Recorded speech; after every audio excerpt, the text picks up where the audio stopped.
Chapter 926. She had once heard Big Ice Cube's evaluation of Pang Huang. This person was capable of doing anything, from his cold-blooded treatment of his own brothers. It was enough to see that this person was ruthless and merciless. In order to achieve his goals, he would do anything. In order to seize a city, he could be ruthless and use the lives of the city's people in exchange for victory. Perhaps he didn't even need to do so, but in order to save trouble, he indifferently chose the most direct and, at the same time, the cruelest method. Even if what you said is true, so what? Chu Qingyan pulled herself together. While talking to him, she looked around, not letting go of any opportunity that could be used. Beside her, Yin Luo had already begun to doubt whether Rasha would harm others, not to mention whether the soldiers she brought with her would be swayed by him. She had to make the best use of her time. She would not give up until the last moment. Pang Huang was very surprised by her performance. He knew that she clearly knew that what he said was true, but at this moment, in order to stabilize the morale of the soldiers, she didn't show any trace of panic. Instead, she looked around vigilantly, like a hibernating cheetah, waiting for the slightest gap to appear and she would jump out. Really interesting. He rarely saw such a tenacious and confident woman. She had aroused a strong interest in his heart. Very good. You're worthy of being trained by Xiao Su. In the face of danger, I'm afraid many of the soldiers around me can't compare to you. Pang Huang smiled ambiguously and continued, I admire you very much. Why don't we find a place to talk about old times? If you can make me happy, I'll let you go. How about it? Two armies are at war, and your country is very interested in talking about anything and everything at this time. So you treat war as child's play? If so, this one is very skeptical of your country's commander-in-chief, Crown Prince Pang's ability. After all, to be able to do this, I think ordinary people can't do it. Chu Qingyan's eyes were full of disdain. As soon as these words came out, the soldiers behind Pang Huang became restless again. Some looked at her angrily, while others secretly glanced at their crown prince. Could it be that he really treated war as child's play? Pang Huang laughed lowly. Chu Qingyan, you want to provoke me and then take advantage of the chaos to kill a bloody path, right? Unfortunately, I won't let you get what you want. Chu Qingyan pursed her lips. Her move was indeed too obvious. She was a little impatient. There are still 6 hours left. If we don't depart now, I'm afraid we won't make it back in time. Chung Yin Luo quietly tugged at her sleeve and reminded her in a low voice. Chu Qingyan nodded as she frowned slightly. Then, she looked up at the sun. It was almost noon, and her heart felt like it was being scratched by a cat's claws. She was extremely anxious, but she restrained herself from showing it. Are you in a hurry to go back? Don't you think this mountain is very beautiful? It's perfect for what you Sichuan love to do the most, reciting poems and making couplets. Pang Huang's gaze had been locked on her face. Her every move did not escape his sharp eyes. At this time, seeing her frown, he guessed that she was anxious. But he had some doubts in his heart. According to reason, the poison should be tomorrow, but she had a feeling that she couldn't wait to send the antidote back. Don't tell me you want to recite poems too? I heard that you Southern Blue people look down on us Sichuan scholars the most. Are you trying to make a fool of yourself at this time? Chu Qingyan couldn't help but roll her eyes. She really wanted to directly attack the tiger in front of her. But after considering the strength of both sides, she could only give up on this idea. It was normal to sacrifice oneself in war, but she couldn't let her people make unnecessary sacrifices. Pang Huang didn't care at all about the thorns in her words. He leisurely stood in the same place because he knew that his motionlessness was the best way to restrain her and the people behind her. She was a smart person. She wouldn't choose to strike a stone with an egg at this time. The people present had at least experienced many battles, but they had never seen two armies facing each other like this. They didn't start fighting, but slowly wore out time, as if they were competing to see who could last longer. Time slowly passed as the two armies faced each other. While everyone was waiting impatiently, Chu Qingyan's lowered brows suddenly focused. There was a flash of light in her eyes before they returned to normal. Just now, she had been casually replying to Pang Huang's words, but now she took the initiative. Crossing her arms, She looked at him and said, "Your Highness, I heard that you like to make bets with others, and you always win. Is that true?" "Your information is quite accurate." "That's right, this prince is good at this." After replying, Pang Huang looked over her and gave a chuckle. "Could it be that you're bored right now and want to make a bet with this prince?" "I, Chu Qingyan, am not a cultured person. Eating, drinking, riding, shooting, and gambling, perhaps I can play a few games. You have more people, and I have fewer people. If you don't let me go, I won't be able to leave. Since I'm bored, how about we make a bet?" Chu Qingyan gave a self-deprecating laugh. It was like she was making a life or death struggle as she spoke. Pang Huang had been trying to figure out her thoughts the entire time. When he tried to find a topic to talk to her about, she kept drifting away. It could be seen that she was thinking of a countermeasure, but he never thought that she would make this request. Since she wanted to play, then he would play with her. But before this, he had to make it hard for her. "It's not that we can't make a bet, but—" Pang Huang dragged out his words. When he saw her cold expression, his lips curled as he continued. "I have a condition. You really are interesting, needing a condition to make a bet." The silent Chung Yinluo on the side finally couldn't take it anymore, but she was stopped by Chu Qingyan. Chu Qingyan looked at him coldly. "What condition?" "I missed the time when we fought. Unfortunately, there was no clear winner. Now let's fight. If you win, I'll make a bet with you," Pang Huang said. Chu Qingyan narrowed her eyes. "What if you win? Leave Xiao Su and become my aide." Pang Huang smiled.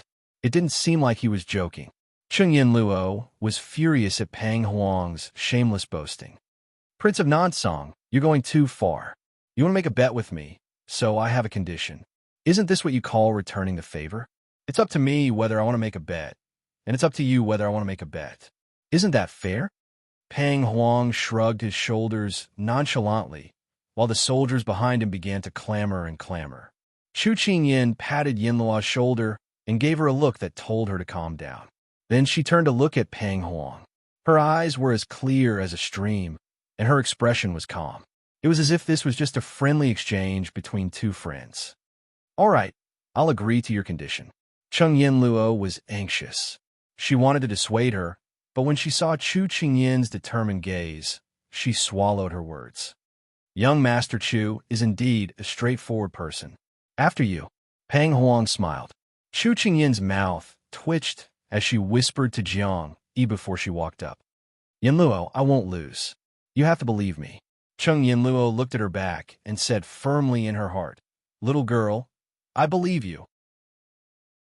Chapter 927. Chu Qingyan walked out of the crowd with a natural and unrestrained appearance. "How do you want to compete? 2 out of 3 wins, or what?" Where her voice fell, the soldiers on Pang Huang's side immediately began to discuss.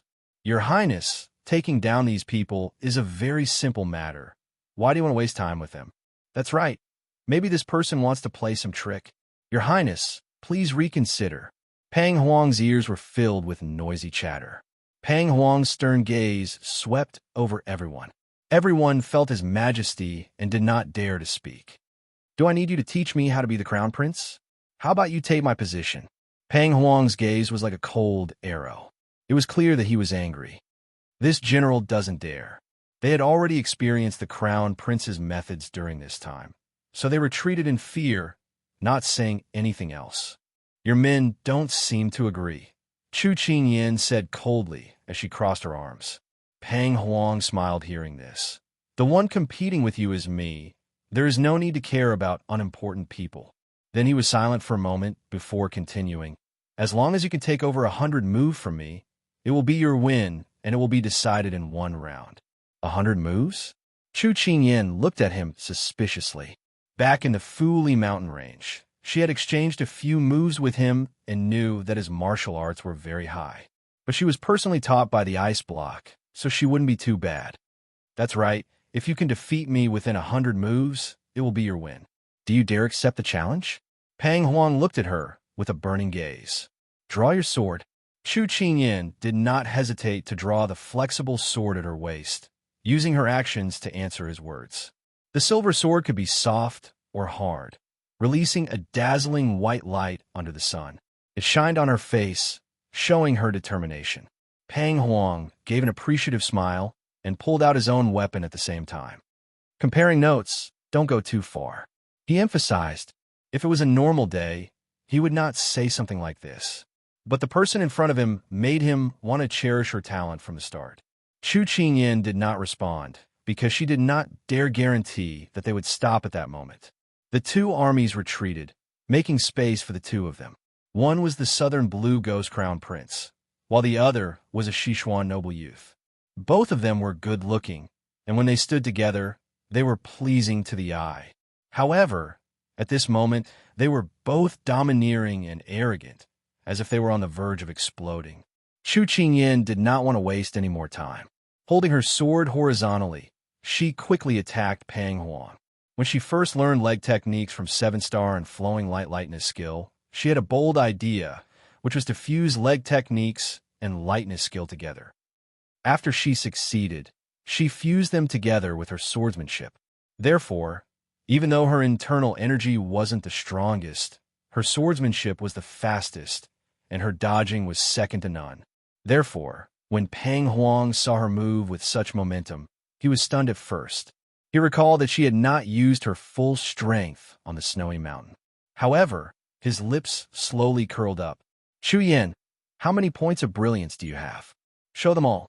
When speed and swordsmanship were combined, it would result in twice the result with half the effort. When Pang Huang received her first move, he retreated a little, but he did not mind at all. He blocked her sword and used his strength to push it away. Chu Qingyan flipped in midair and waved her sword at him again. She went all out from the start, not to suppress him. She clearly knew that Pang Huang was a troublesome opponent. If she wanted to win, she had to attack him so intensely that he would not have time to react and reveal a flaw. This way, she would be able to seize the opportunity. Pang Huang countered every move, and he had always been in a passive state. In his impression, she was not a radical person, but at this moment, she seemed to be throwing caution to the wind, which made him have a faint guess in his heart. From an outsider's point of view, the two people's swordsmanship was very fast. If one did not have a certain level of martial arts, they would not be able to see the two people's movements. They would only feel that it was very powerful, which made the spectators unable to withstand the momentum and kept retreating. After the two people exchanged a move, Chu Qingyan retreated 2 steps and stood still. She was slightly panting, and at this time, her temples were already wet with sweat. Pang Huang's eyes flashed with a trace of surprise. He had fought with so many people, and it was very rare for him to encounter such a seemingly disorderly, yet orderly fighting style. His phoenix eyes were full of power as he stared at the person standing in front of him. Her red clothes made her fair skin look handsome, and the sweat on her cheeks, under the sunlight, sparkled. For a moment, it made him dazed.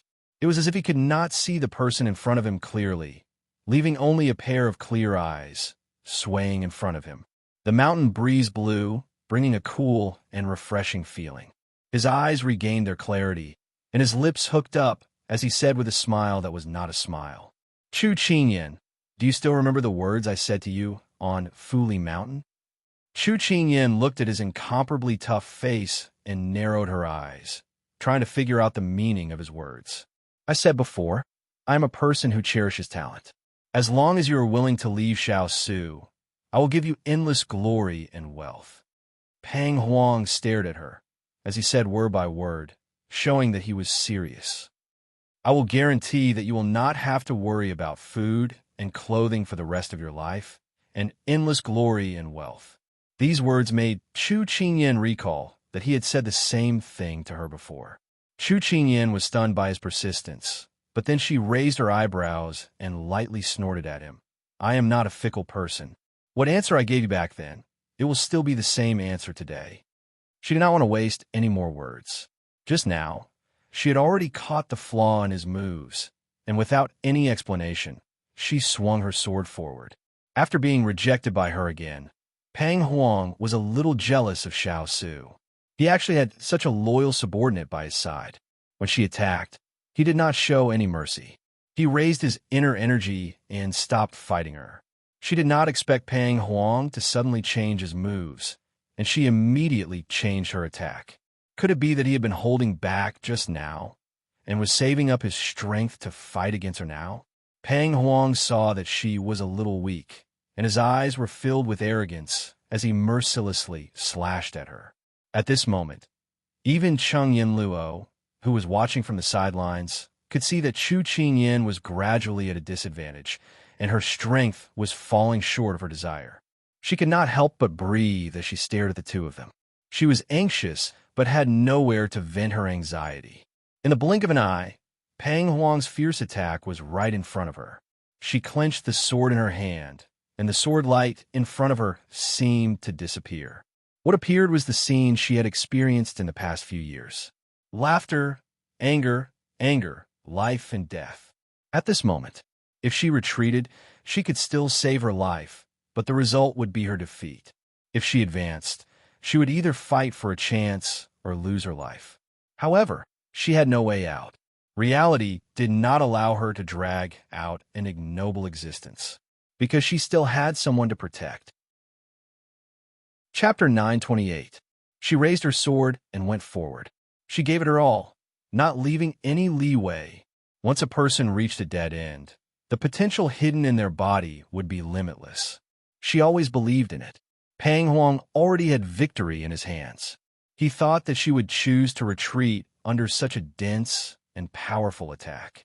But when he saw the determination in her eyes, he couldn't help but be stunned. Smart people, from the perspective of seeking advantages and avoiding disadvantages, would not choose such a risky method. In his opinion, Chu Qingyin wasn't a stupid person. But when he met her cold and firm gaze, a sentence suddenly appeared in his heart, and that was that this person couldn't be treated like an ordinary person. Chu Qingyin, Shi Xuan, and those people, are they really worth it for you to risk everything and cut off your path of retreat? The moment he waved his sword to kill, he suddenly became distracted. It was at this moment Chu Qingyin stared at the place where he had revealed a flaw. Pang Huang came back to his senses, squinted his eyes, and received her sword move. Then, he channeled his inner strength and waved it away. The strong airflow caused everyone to unconsciously close their eyes. When they opened their eyes again, the two people were standing 5 to 6 steps away from each other. Whether it was the Sichuan soldiers or the Southern Song soldiers, they all heaved a sigh of relief. The feeling of suffocation just now was like being choked by someone unable to move. At this moment, the pressure on their bodies suddenly disappeared. It shouldn't be considered intact. Chu Qingyin looked at her own cracked, flexible sword. Her gaze was cold, concealing the astonishment in her heart. Just now, when the two people's swords were facing each other, she seemed to feel that the opponent's moves had weakened. Was it unintentional, or was it intentional? At this moment, she couldn't help but look at him. Standing under the sun, the person's facial features were strong, but at this moment his blue clothes were fluttering, and there was a faint smile on his face. At this moment, it gave people the illusion of being flirtatious. Pang Huang looked at the chipped sword in his hand and threw it away without any reluctance. His tone was leisurely as he said, "You win." Chu Qingyin was about to ask if he wanted to continue, but he took the initiative to speak first. She looked at him dumbfoundedly, her eyes filled with doubt. "Including that move just now, you've already exchanged over 100 moves with me. According to the rules, I've lost." Pang Huang looked at her in a relaxed manner. He wasn't a sore loser, so he admitted it without any burden. On the contrary, the soldiers behind him were somewhat indignant. They felt that their crown prince must have shown her mercy. Otherwise, with their crown prince's strength, she would have been defeated in a matter of minutes. Chu Qingyin was stunned. It turned out that they had already exchanged over 100 moves. She had been too focused just now and had forgotten to count. After she let out a sigh of relief, she felt a fishy taste in her throat. She frowned slightly and circulated her qi to suppress it. She smiled. She had finally gotten this opportunity. "Thank you for letting me win." She put away her sword and cupped her hands in return. Cheng Yin-luo, who was trembling with fear, immediately went up to him. She said with both joy and fear, "Chu Yin, you're amazing. Do you know that I'm almost scared to death? If anything happens to you, how am I going to explain it to my family? It's fine. I already told you to believe me. Chu Qingyan returned a smile. Pang Huang sneered at her. Don't be happy too early. You won this opportunity, but it doesn't mean you can win against me. In all these years, I've never lost a bet to anyone. Chu Qingyan smiled faintly. Your Highness, I believe that those who have bet with you in the past all have the mentality of losing. Why is that? Because commoners don't fight with officials, and officials don't fight with nobles. This has been an unspoken rule since ancient times. Think about it. If you were to play chess with your imperial father, would you win or lose? Because of her words, Pang Huang couldn't hold back his smile. Is that so? It seems like you know a lot about it. Oh no, I forgot that you guys don't know how to play chess. Chu Qingyan shrugged, looking as if she had just remembered. This caused the southern blue soldiers to glare at her. The corners of Pang Huang's eyes couldn't help but twitch. Although he didn't want to admit her fallacious reasoning, it still sounded reasonable. However, if he admitted it, he would feel uncomfortable. Less nonsense. What do you want to bet? Pang Huang couldn't wait for her to end this topic. Otherwise, if she continued, he would feel like he was asking for humiliation. Chu Qingyan spread her hands and stopped the topic. She looked over and said, Prince of Nansong, the bet I want to make with you is very simple. I'd like to hear the details. Pang Huang said, let's bet on whether or not I can send the cattail grass back to Jiangning County under your nose. Chu Qingyan smiled faintly. Do you dare to bet? When these words came out, not only the southern blue soldiers, but even her own people couldn't hide their surprise and ridiculousness. Beside her, Chung Yinlua's eyes widened. She couldn't help but tug at her sleeve and whisper, Little girl, are you crazy? If they could do it, they wouldn't be here talking nonsense with these southern blue soldiers. Chu Qingyan patted the back of her hand comfortingly and replied, Don't worry, I know what I'm doing. Chung Yinluo received her confidence. Although she was puzzled, she didn't ask any more questions. At this time, the only thing she could do was to trust her companions. Pang Huang took a while to digest the words he heard. However, he still looked at Chu Qingyan with a suspicious gaze. He said with a smile that wasn't a smile, Are you sure you want to bet with this? Are you sure you don't want to lose to me? Are you sure you don't really want to rely on me? These three confirmations made the soldiers behind him laugh unscrupulously. The other party's mocking and probing made the soldiers on her side angry, but they didn't dare to say anything. They were also a little shaken and began to doubt Chu Qingyan's motives. However, this didn't affect Chu Qingyan. Her expression was still calm, and her tone was provocative as she said, Then, does your Highness dare to accept or not? Pang Huang slightly frowned because of her calmness. However, no matter how he thought about it, he couldn't figure out how she could win the bet. He also couldn't figure out why she would make such an obvious bet. His intuition told him that there was something fishy going on. Logically, he should refuse. However, he didn't know why, but he wanted to see how she would end up. Sometimes, curiosity killed a cat. Curiosity was the first feeling a person would have when they were close to a stranger. Only with this feeling would they want to know more about that person. Therefore, when the overall situation was set, Pang Huang suddenly looked back and realized that he was interested in Chu Qingyan from the start. That was why things got out of hand later. All right, Pang Huang no longer hesitated and agreed with a smile. I look forward to your performance. Chu Qingyan's eyes sparkled. Good. In a moment. I hope your Highness will accept defeat. When these words came out, the southern blue soldiers all sighed. Only the soldiers on Chu Qingyan's side looked at each other with apprehension. Chapter 9:29.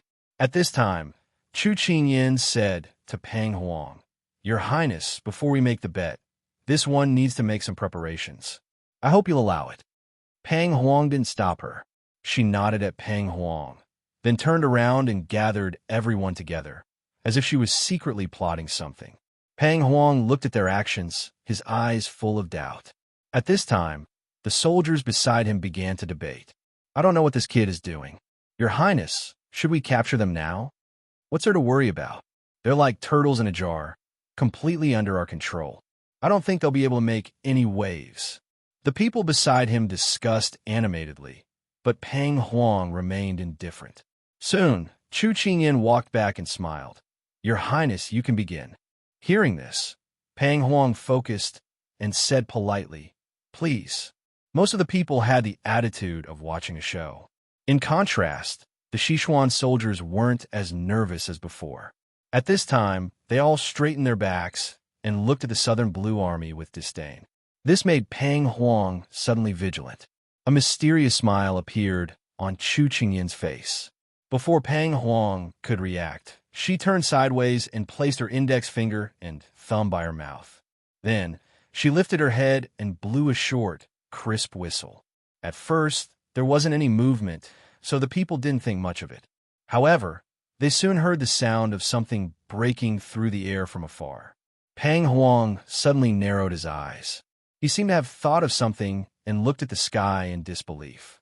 At this time, a large dark black cloud flew over, covering a large part of the sky above them. It's a flock of eagles. Someone cried out in alarm. At this time, the black cloud was already whistling towards them. Shoot the arrows! Shoot the arrows! Someone shouted. Xiao didn't care about these stupid humans at all. It ordered the eagle flock to split into two groups, one using its huge body to block the Southern Blue Army. The other group reached out its claws and grabbed the baskets in the hands of hundreds of soldiers. Then, under the cover of the other eagles, it flew back into the sky with a whoosh sound. Chu Qingyin looked at Little C's cries above her head, indicating for her not to worry. Afterwards, she flew off in the direction of Jiangning County without looking back. Southern Blue's arrows simply couldn't hit the eagles that were already flying high in the sky. By the time everything had returned to normal, all that was left was a ground full of eagle feathers, as well as the sorry state of the Southern Blue soldiers. Everything had been accomplished. Chu Qingyin clapped her hands and turned to look at Pang Huang. Just as she was about to say something, she choked on her words when she saw how Pang Huang was covered in eagle feathers. This feeling of wanting to laugh, but not being able to do so, was too unbearable. Pang Huang's face darkened as he shook off the eagle's feathers on his body. Indeed, the kind of person raised the same kind of animal. Humans were loathsome, and even their pets were loathsome. After cleaning up, Pang Huang looked up at Chu Qingyin and saw hundreds of eyes staring at him. He suddenly smiled helplessly and said to Chu Qingyin, Chu Qingyin, I really underestimated you. You shouldn't think too highly of me. I'm afraid of getting fat. Chu Qingyin replied in a relaxed tone. Towards her teasing, he didn't continue. Instead, a layer of sharpness flashed through his proud and dark eyes. Previously, when I heard that you had a flock of eagles by your side, I thought it was an exaggeration. Now that I've seen it, it really lives up to its reputation. You let me win. On this topic, she didn't want to talk too much. Under the heavens, there wasn't a second person who could tame the Fox clan and own an army of eagles. Unknowingly, there was a huge pressure on her. She didn't want to become the focus of others because there was a saying in this world, an ordinary man is innocent, but possessing a jade ring becomes a crime. She didn't want to become the target of others plundering in the future. Chu Qingyin circled back to the main topic. Then, does your highness have any objections to the result of this bet? Pang Huang stared at her.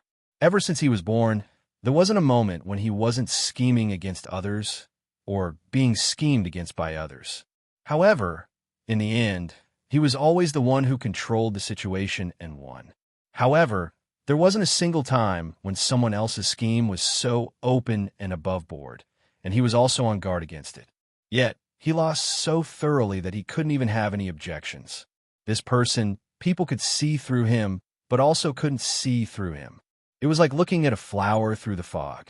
She was a flower, but also not a flower. Chu Qingyin, you could be considered one of the few opponents I have. This time, I'm willing to accept my loss. After Pang Huang sighed with emotion, he magnanimously admitted it.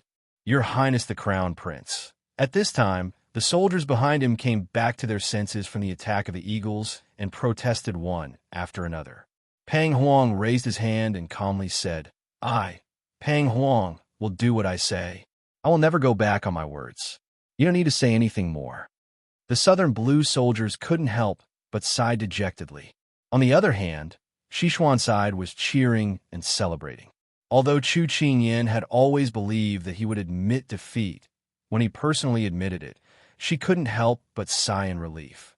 Peng Huang looked at Chu Qingyan, who was happily celebrating with her companions, and an indescribable emotion appeared in his eyes. This person was young, but had the courage, meticulousness, and intelligence that were rarely seen in ordinary people. In a deadlock situation, she was able to think of a way to break out of it in a short period of time. She was even able to arouse his interest in making a bet. In such an unfavorable time, place, and people, she had opened up another path of her own. If it weren't for her meticulous mind, her proficiency in calculation, and her extreme grasp of human weakness, it would be impossible for her to fight for survival in such an environment. Among the people he knew, there were very few people like her. Such a person, his initial interest in her wasn't in vain. However, after this life and death struggle, as well as the contest of wisdom, he was even more certain that if such a person couldn't be used by him, then he could only destroy her. He definitely couldn't keep her by Xiao Su's side, because this person was an army. Chu Qingyan, before you leave, I have a question I want to ask, Peng Huang said very sincerely. After knowing that the other party was willing to fulfill his promise, and that Little Hai had already flown away with the life-saving herb, the matter on her mind was settled. Thus, Chu Qingyan very straightforwardly replied, "Ask away." Peng Huang asked with a smile. This time, Xiao Su was also poisoned? Chu Qingyan withdrew her smile and looked at him seriously. "Your Highness, has anyone ever told you that you are very smart?" Peng Huang had an expression of as expected. If it weren't for Xiao Su being poisoned, she wouldn't have been so anxious and almost lost her composure. Many people have said that, but to receive praise from your mouth, I feel very honored. Once this was said, there was no need to be constrained by an answer. You are a very good opponent. If we hadn't met on the battlefield, perhaps we would have become friends, Chu Qingyan said in a regretful tone. If you are willing to give up on Xiao Su, my door here will always be open for you, Peng Huang said with a smile. Chu Qingyan was speechless at the seductive words that came out of his mouth every now and then. Chapter 9:30. At this moment, Cheng Yin Luo was vigilantly watching Fong Yu and the others.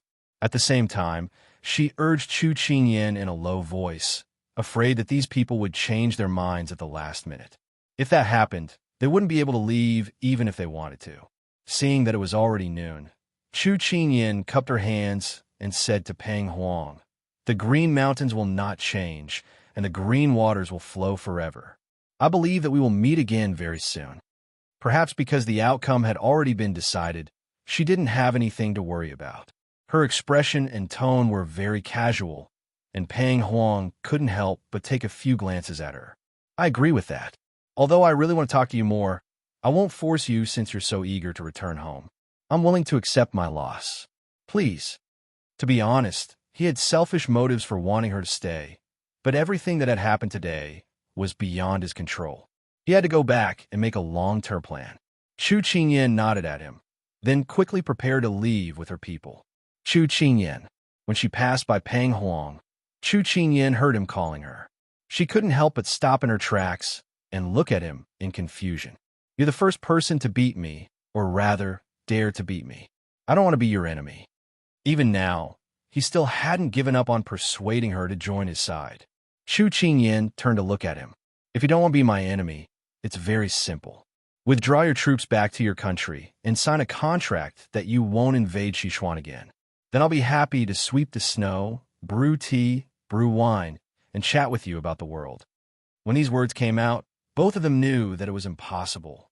Peng Huang chuckled and didn't say anything else. He waved his hand and ordered his men to clear a path for them to leave. Chu Qingyan left with her people without looking back. When Chu Qingyan's group disappeared at the entrance of the valley, one of the soldiers suggested, "Your Highness, should we send people to pursue these people? This way, it won't be considered a violation of the bet." Peng Huang waved his hand. "No need. Don't pursue a cornered enemy." The soldiers exchanged glances. One of them took a risk and asked, "Your Highness, actually, we don't have to agree to their terms. We have the advantage in numbers. There's no need to take this risk." It's boring to fight and kill every day. It's not bad to relax occasionally. Pang Huang turned and walked back. Let's go back. Prepare for the next plan.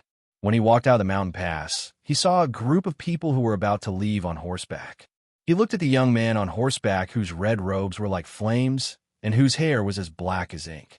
Suddenly, the image of her dashing forward without regard for her own safety flashed before his eyes. Facing the ferocious killing move, at that moment he hesitated. Did he have to use all his strength to receive her attacks, and then watch her internal energy break through her meridians and die? Or should she concede? Although she had lost, he could still hear her infuriating voice. He hesitated, but in the end, he chose to dissolve the dense inner energy on the sword instead of fighting her head-on. Although he had lost, he did not regret it. Actually, thinking back to the situation back then, if he hadn't held back and fought her head-on, perhaps both of them would have been injured. At that time, she should have already calculated her own life and death. If he was injured, then they would still have a chance to live. They would fight to the death. This was a terrifying opponent, but at the same time, he was a respectable opponent, causing him to feel a sense of empathy. Pang Huang retracted his gaze and ordered the people beside him. Let's go. Status determined one's position. If he couldn't subdue her, then in the future, he could only draw his sword and meet her. Chu Qingyan and the others led their horses back. Not daring to delay, they went back the way they came. Little girl, you really made me see you in a new light again. Cheng Yinluo finally dared to take a breath when she sensed that no one was following them. Then, she tilted her head and rubbed her chin, teasing her. Chu Qingyan chuckled and said, "It's just luck. Don't be modest. How can anyone be so lucky?" Cheng Yinluo shook her head. She smiled. Actually, when people are highly nervous and have no way out, they will eliminate all distracting thoughts. Many things that they have heard or seen before will appear in their minds, but they didn't pay attention to them. For example, I suddenly remembered that Xiao went to another place to rest before entering the valley. I also remembered that Big Ice Cube once told me that Pang Huang likes to bet with people. So, I linked all these unrelated things together and formed a trap. But I didn't expect that he would propose a condition. But that's normal. He's a suspicious person who doesn't like to be passive. So I went along with his wishes and made him let his guard down. She shrugged after she finished speaking, as if she had just fought a difficult battle. Cheng Yinluo looked at her for a long time before sighing faintly. Little girl, sometimes I wonder if you're too smart or I'm too stupid. Otherwise, how can there be such a huge gap between us? Chu Qingyan smiled. You can think of it as me being smart and you being too stupid. As soon as she finished speaking, Cheng Yinluo immediately rolled her eyes and laughed uncontrollably. All right, how did you know that he would really let us go? When she heard Pang Huang nod his head and let them go, she was shocked and had yet to recover from her previous domineering arrogance. The feeling of surviving a disaster was really something that she didn't want to experience a second time. Chu Qingyan was silent for a moment, and then said, "Although Pang Huang is ruthless and unpredictable, there's one thing that many people can't do. He's willing to accept defeat when he's willing to bet. He can do things in a shady way, but he won't go back on what he promised. That's why I dare to bet with him." In fact, in the beginning, she was still suspicious and worried that the rumors were false. But if she didn't try, they would definitely suffer a crushing defeat. But she chose to try. Even if the other party didn't admit it, she would accept it. If the other party was willing to admit defeat, it would be their chance to live. Fortunately, she had taken a gamble and won the bet. Pang Huang was really willing to keep his promise and let them go.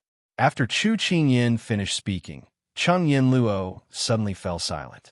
After a while, she spoke again, but her tone was not as relaxed as before. Little girl, at this moment, I suddenly understand Murong Ju's original intention. She didn't want Yinluo to suddenly lead the topic to the two of them. So she listened carefully because she knew that what Yinluo needed at this moment was a tree hole to listen to her talk. During this period of time, when I've shouldered the responsibility, I can only put aside any important people or things. I finally understand one thing. On the battlefield, life and death are unpredictable. No one can guarantee that they can walk out alive. If it were me, I wouldn't dare to easily promise others the rest of their lives. Cheng Yinluo's tone was slightly melancholy and enlightened. Congratulations on thinking it through. Chu Qingyan smiled with curved eyes. Congratulations are fine. Why do you keep covering your mouth with your hand?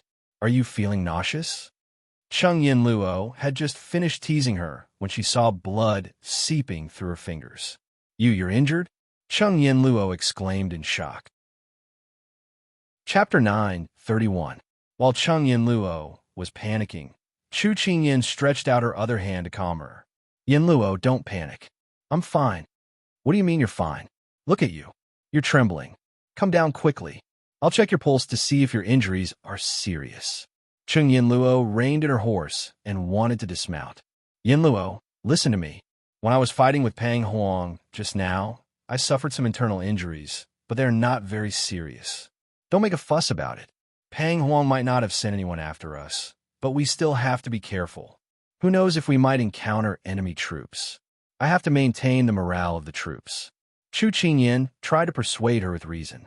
Cheng Yinluo was moved by her pleading. But can you hold on like this? Of course. It's not like I haven't been injured before. Don't worry, I can do it. Chu Qingyan wiped the scarlet blood from the corner of her mouth and put down her hand to give her a reassuring smile. When Cheng Yinluo saw her pale face, her heart clenched in pain. But she was right. They had to return to Jiangning County first. That was the most important thing. Her heart ached for this little girl who was so considerate of the big picture. Little girl, I think if I were Murongju and Xiao Su were you back then, I'd probably abandon Murongju and go to the battlefield with you. I finally understand how he felt back then. Cheng Yinluo pursed her lips, revealing a bitter smile. How could such an admirable and pitiful leader be left to face those ferocious and cruel enemies alone?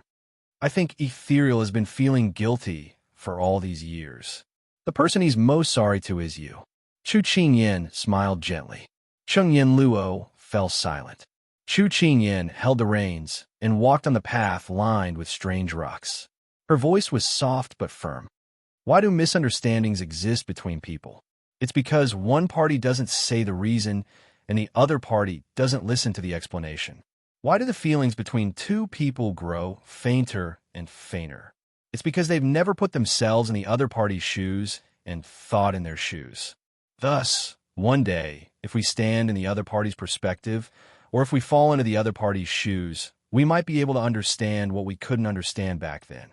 After hearing this, Cheng Yinluo's expression changed. She seemed to have thought things through. Based on what you've said, it seems like I'm being unreasonable. Hearing this threat, Chu Qingyan smiled and denied. I didn't mean that. Cheng Yinluo chuckled and said in relief, I can let go of the fact that he abandoned me, but there's one thing I have to be calculative about. If he continues to be so self-righteous, I can still live well without him. This is unforgivable. Chu Qingyan smiled and said nothing. She hoped that one day she would be able to eat the wedding candy of these two enemies. At this moment, she was barely holding on. She raised her head and looked in the direction she came from. Big Ice Cube, I'll be back soon. Wait for me. The group hurriedly rushed back, not daring to delay. Jiangning County. Hua Ling, Fong Lu, and the other trusted aides of Xiao Su were pacing around the room like ants on a hot pan. Ethereal placed his hand on the wrist of the person lying on the bed. His brows were tightly knitted, but he didn't loosen his grip. Even when he finally withdrew his hand, he still looked helpless. Ethereal, what's wrong with Master? Why did he faint all of a sudden? Hua Ling was waiting impatiently at the side. When he saw him get up, he immediately grabbed him and asked. Ethereal's eyes were unfocused, his lips quivering. The poison has entered his internal organs. It's spreading at extremely fast speed. It's already out of control. Hua Ling already had a bad feeling when he saw Ethereal's lifeless expression. When he heard this, he let go of Ethereal's shoulder and grabbed his hair with both hands. He said impatiently, How could this be? Didn't you say that after Master drank the medicine, the poison wouldn't act up for at least a day? How did it become so serious all of a sudden? I'm not sure either. When I came back after leaving for a while, I found that Master had fainted and the medicine had spilled all over the floor. If I knew earlier, I wouldn't have left. Young Master told me not to leave, so I shouldn't have left Master alone. Ethereal leaned against a pillar and fell into deep self-blame. Fong Lu quickly asked, "Then what is His Highness' situation right now?" Ethereal covered his face with one hand and said in a pained and dejected voice, "If there isn't an antidote, the poison will act up in at most 2 hours." Fong Lu froze in place. How could this be? Something can happen to His Highness. Hua Ling on the side slammed the pillar and said in a pained voice, "I'm useless. I can't protect Master. If young Master is here, it would be good. Maybe you would have a way." Ethereal shook his head. "Other than the antidote, there is no other way. But this time, young Master and the others can't come here so quickly. This round trip will take at least a day." Hua Ling looked at the person lying on the bed without any signs of life, and his eyes turned red again. What Master wants the most right now is for young Master to be with him. If I knew earlier, I would have taken the mission of escorting him to pick herbs. That way, young Master wouldn't have left Master's side. But it's too late to say this, Fong Lu said with a sad expression. Hua Ling walked in front of Ethereal and grabbed his shoulder. "Ethereal, no matter what method you use, you have to protect Master's life and hold on until the antidote comes back." Ethereal shook his head and his eyes filled with despair. "I've already used all the methods I can. Could it be that we've really reached the end of the road?" Hua Ling let go of his shoulder and took a few steps back. Only when he hit the table did he lower his head dejectedly. Everyone present was filled with grief. Watching their master's life fade bit by bit like this, it was like their hearts were being roasted over a fire. At this time, the cry of an eagle suddenly rang out. Everyone else was immersed in grief, and only Hua Ling heard it. This sound could be that Xiao Hai is back. Hua Ling's eyes lit up as he ran out the door. When he arrived in the yard, he looked up to see the group of eagles circling in the sky, as well as Xiao Hai, who quickly flew down when he saw him. He saw Xiao Hai holding a basket in his claws. When he approached him, Xiao Hai's claws let go and the basket fell onto him. At this time, Ethereal and the others also came out. When Ethereal's eyes fell onto Hua Ling's hand, he immediately ran over. He took out the herbs in the basket and was filled with joy. "This is a cattail. Master can be saved." After saying this, Ethereal snatched the basket from Hua Ling's hand and wildly ran into the kitchen. At this time, the giant eagles that flew down behind Xiao Hai all brought down baskets. Hua Ling looked at the baskets that filled the yard in the blink of an eye and muttered, "Master can be saved, Jiangning County citizens can be saved, and the soldiers can also be saved." After muttering to himself, Hua Ling immediately came back to his senses. "Fong Lu, what are you in a daze for? Quickly have people send these herbs down, and let Ethereal take care of it." Good. Fong Lu immediately shouted. Hua Ling looked at the group of eagles circling above his head and couldn't help revealing a grateful smile. The little princess really is Master's savior. Chapter 9:32. In the evening, the setting sun shone on the ground, but it was still a little hot. After drinking the antidote, Xiao Su slowly woke up. He opened his eyes, and after adjusting to the light, he turned to look at his subordinates, who had been in a state of excitement ever since he woke up. "Master, Hua Ling, immediately send troops to the mountain valley to support Qin Yan." Xiao Su tried his best to prop himself up and prepare to sit up. When he heard everyone's words, he spoke without delay. "What?" Hua Ling was confused. "This is a trap. Ian is in danger. You have to move quickly." Xiao Su took a deep breath and spoke with his eyes erect. Although his voice was weak, his tone made it impossible for anyone to resist. Hua Ling and Ethereal looked at each other, and a vague emotion was transmitted from their eyes. Ethereal spoke up. "Master, the young master has returned. The poison in your body has also been cured." Xiao Su's entire body relaxed when he heard this. "Have her come to see me now." "This?" Hua Ling scratched his head, and his expression was a little awkward. "Are you hiding something from this prince?" Xiao Su frowned, and his tone was a little cold. Hua Ling glanced at Ethereal and saw him sigh lightly. He knew that he couldn't hide this matter any longer, so he could only tell the truth. The young master has returned today, but she's suffered some internal injuries. She's currently recuperating in her room. What exactly happened? Xiao Su's face darkened, and he looked at his subordinates with a burning gaze. Ethereal stepped forward and said, "Yesterday, Master was suddenly on the verge of a poison outbreak. We were helpless, and at the critical moment, Xiaohai came back with a flock of eagles, and at the same time brought the antidote. The young master and Xiaoyan arrived in Jiangning County this morning. When they returned, the young master found out that you were fine after the antidote. The young master forced himself to take a deep breath and fainted. I heard from Xiaoyan that they encountered the Southern Song army in the valley. Thanks to the young master's quick thinking, they were able to return safely." Following that, Ethereal explained in detail how Cheng Yinluo and the others dealt with the Southern Song army and successfully returned the herbs.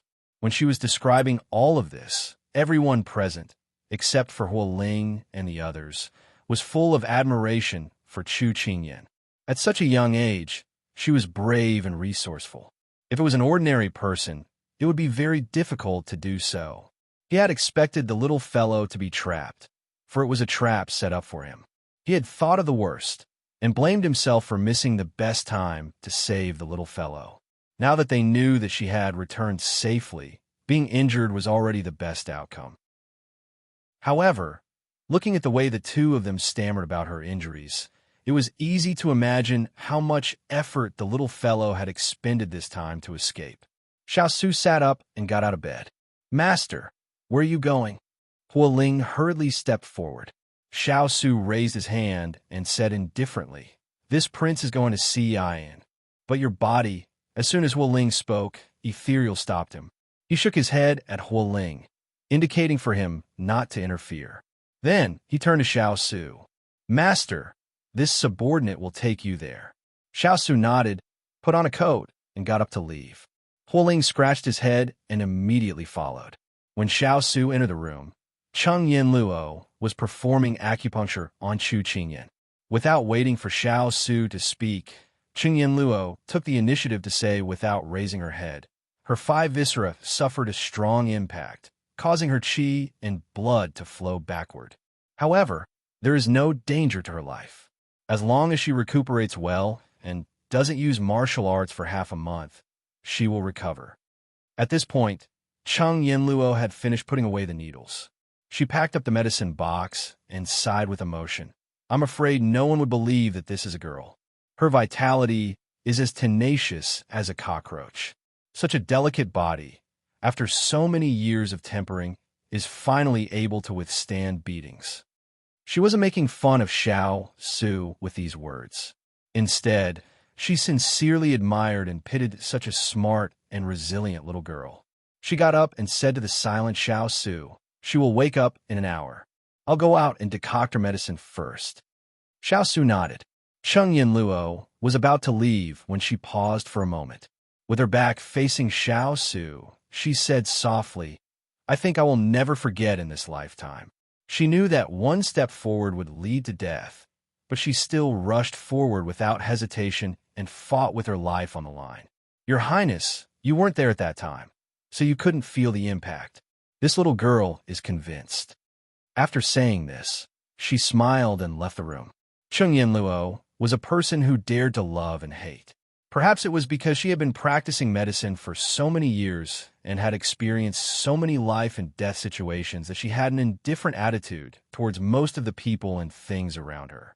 It was hard to imagine that she would say something like this. Ethereal and Huo Ling looked at the pale-faced girl lying quietly on the bed at the same time. Then, they looked at each other and tacitly retreated. They closed the door and left this rare moment of peace to their two masters. Click! The door was closed. Xiao Su didn't immediately walk up. Instead, he quietly looked at the person lying on the bed. He didn't know how much time had passed, or perhaps it was only the blink of an eye. Many things flashed through his mind, and finally, it stopped at the haggard face in front of him. He slowly walked up and sat down on the chair. Then, he used his eyes to trace the person in front of him, as if he could engrave her into the depths of his memory. Ian, I thought that if you stay by my side, I would have enough power to protect you. Later on, you fell into danger again and again because of me. Only then did I realize that the one who was protected was me all along. His eyes were like water, and his voice was gentle as he looked at her. However, his heart seemed to be set off layers of waves that couldn't be calmed down for a long time. Our Ian is grown up. You're doing better than me. It's because I'm not strong enough that you get injured time and time again. In the future, I will work harder so that you won't charge and break through enemy lines for me again. You won't be in a dilemma of life and death, and you won't feel despair again. Xiao Su said softly, as if he was saying it to her, but also as if he was saying it to himself. You don't need to hear these words. I will use my actions to fulfill my promise. Xiao Su reached out to help her brush away the loose hair on her forehead.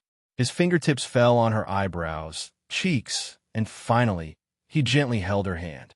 At the moment when he fell into a coma, what he thought of the most was not the country, but the little girl in front of him. It turned out that he could lose anything, but the only thing he couldn't lose was her. In this life, he didn't have much. If even the heavens wanted to deprive him of this, he didn't know what he would do. In the room with the incense, time passed little by little. Quietly looking at a person like this, it was as if he could never get enough of it. In such a quiet room, her nose was filled with a familiar scent. Chu Qingyan tirelessly walked in her dream, as if there was something in front of her guiding her. She followed the voice in her heart and finally found the light exit. She tried her best to walk towards the light exit. The long, curly butterfly wings trembled lightly, as if they were about to open in the next moment. Chapter 9:33. Chu Qingyan slowly opened her eyes, and the darkness in front of her was gradually replaced by light. After a while, she adapted to the light and felt that there was someone beside her. She turned her head, and a familiar face came into view. She smiled before saying anything. It was as if, after a storm, she had finally welcomed the rainbow she had been waiting for. All her efforts had not been in vain. Xiao Su looked in her clear eyes, and there were many things he wanted to say. At this moment, he finally calmed down after a stormy sea. In the future, don't act on your own. He sighed, and there was a faint regret in his eyes. Chu Qingyan couldn't help but curl her lips. Big ice block, you're a little too much. I finally came back from the brink of death. Not only are your first words not good, but you're also lecturing me. Be careful, or I'll get angry. Perhaps it was because after surviving a disaster and seeing the person he cared about sitting in front of him, he finally let go of the fear and anxiety in his heart. Although he was complaining, his voice was relaxed. She was just talking, but she didn't expect the big ice block in front of her to suddenly hug her. Before she could react, he tightened his arms as if he wanted to rub her into his bones and blood. I thought I was going to lose you. Fortunately, you came back. He couldn't forget the fear that filled his heart before he closed his eyes. That feeling of powerlessness and helplessness was like a black fog that trapped him inside, and he couldn't escape no matter how hard he tried. To be more precise, he almost lost her. This feeling was terrible, and he didn't want to experience it a second time. She didn't know that he had already guessed Pang Huang's plan. During the time she was unconscious, she was in a state of panic and uneasiness. But from his actions at this moment, she could feel that he rarely revealed his emotions. She was surprised at first, but then she reached out and wrapped her arms around his neck. She didn't know why, but she felt that there was no need to say anything at this moment. Quietly accompanying him was better than anything else. Burying himself deep into her shoulder, he could feel the warmth of her body under his hands and smell the fragrance of her body. This was the only way he could truly feel that she was alive in front of him. After an unknown period of time, the two separated. Although Xiao Su's heart was still palpitating, he quickly regained his composure. Xian Mo's eyes were full of smiles. Ian, after this incident, I've decided on something. What? She was still immersed in his embrace and hadn't come back to her senses. This battle must end as soon as possible. We can't let it drag on any longer. His tone became firm. He didn't want to waste any more time. In the past, he didn't care about life and death when he was alone, but now it was different. He had a family to feed, and the battlefield was constantly changing. He couldn't put the little fellow in such a dangerous situation. Chu Qingyan nodded heavily. I support you, but we can't rush for quick success. We have to plan everything thoroughly before we act. Xiao Su reached out and patted her head. Of course. She smiled at him. Then she raised her doubts. Big ice block, don't you think it's strange? It seems that many of our actions are under the enemy's eyes. We are in the open, and they are in the dark. We don't know what they are thinking, but they know what we're doing next. Xiao Su nodded. He frowned slightly. This feeling is getting stronger and stronger in the past few days. I suspect that there is a mole among our people. Chu Qingyan glared. I also have a feeling. Logically speaking, when we were preparing to cooperate with the enemy, even if the enemy guessed our plan, it's impossible for them to be so clear about our movements. Not only do they know when we sneak in at night, they also know our troop deployment. It's like a roundworm in our stomach. Every step, every pressure is accurate. This makes me suspect that the enemy has sneaked into our camp. Chu Qingyan's words caused Xiao Su's expression to become incomparably calm. But in the depths of his eyes, there was a strong, killing intent. Once it's confirmed that there is a mole, then it's very possible that Xiao Ran's battle arrangements for the past 6 months are all under the enemy's control. Although Xiao Ran hadn't been in front of him for 4 years, he had taught Xiao Ran for a period of time. He clearly knew that this child had a certain talent in military arrangements. Even if Pang Huang had rich experience, Xiao Ran couldn't have lost so tragically and so quickly. Thinking about how the Southern Blue Army had taken over the past 6 months, Xiao Su was even more certain. Big ice block. If there's an enemy in the camp, it's simply too scary. Chu Qingyan said in a low voice, frightened. Xiao Su's eyes deepened. Following that, his killing intent retreated. His hand lightly patted the thin blanket on her body. His tone was less sharp than before, and his gaze was as gentle as water. You're injured now. Don't worry about this first. I will take care of it. Hearing him say this, Chu Qingyan nodded in relief. Do you want to sleep for a while more? Looking at her pale face, his heart slightly clenched. Chu Qingyan revealed a wronged expression. I think I've already slept for the whole day. Don't let me sleep anymore. I haven't eaten properly for 2 days. Can you ask the kitchen to cook a bowl of hot and sour soup for me? You can eat it, but forget about the soup. Avoid it. He emphasized. Once these words came out, she could only give up on this thought. Her mouth was full of remorse. Okay, didn't they say that sick people are the most important? Why do I feel like I don't have any human rights at all? Xiao Su caressed her cheeks and shook his head helplessly. Then, he went out and ordered people to prepare food. The sound of him slowly walking out fell into her ears, making her feel exceptionally at ease. She slightly curved her lips into a satisfied smile. Finally, she could hold her head high and stand by his side without a guilty conscience. She could protect herself and also protect the people she cared about. Love could make a person strong. When Xiao Su returned to the room, the person who was complaining about being hungry had fallen into a deep sleep again. This trip had exhausted all her energy. Xiao Su lowered his voice and walked to the bed. He reached out and tucked in the quilt. His gaze was as gentle as water. Go to sleep. Leave the rest to me. He smiled faintly and then walked out of the room. Master, the food is here. When Huoling saw his master, he immediately called out loudly. Unfortunately, his voice became softer and softer under his master's heavy gaze. Let the kitchen keep the food warm. When Ayan wakes up, send it over to her. By the way, tell Yen Luo that there are no servants here. Let her take care of Ayan. Xiao Su instructed. Huoling immediately shut up and complied. After a quarter of an hour, you and Turin stay in the conference hall. I have something for you to do. Xiao Su said faintly and turned to leave. Huoling stood upright solemnly, yes.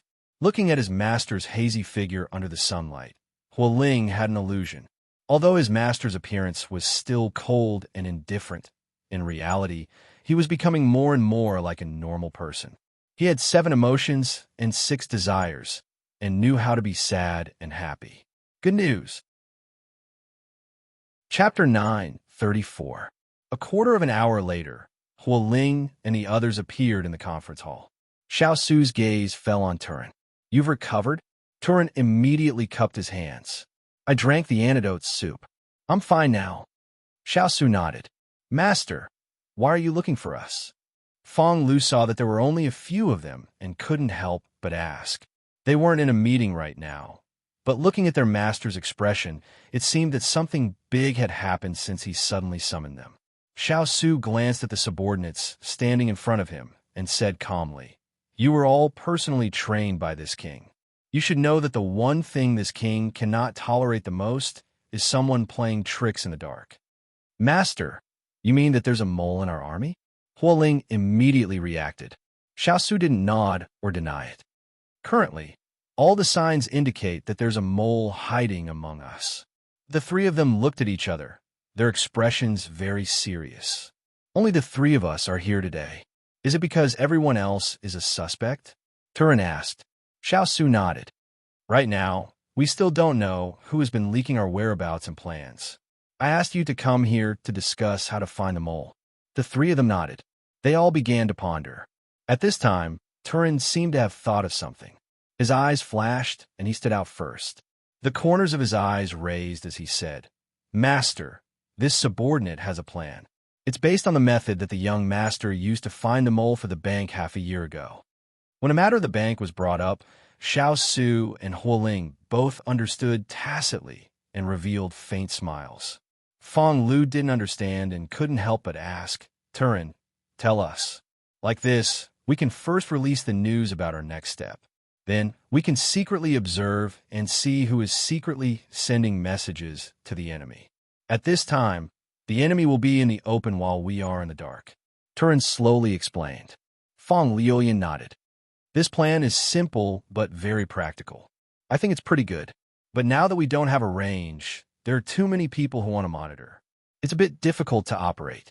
In response to Fong Lu's question, Hualing first raised his hand to get his attention, then said with a smile, You don't have to worry about this matter. Master has already arranged for people to investigate the suspicious people in the army.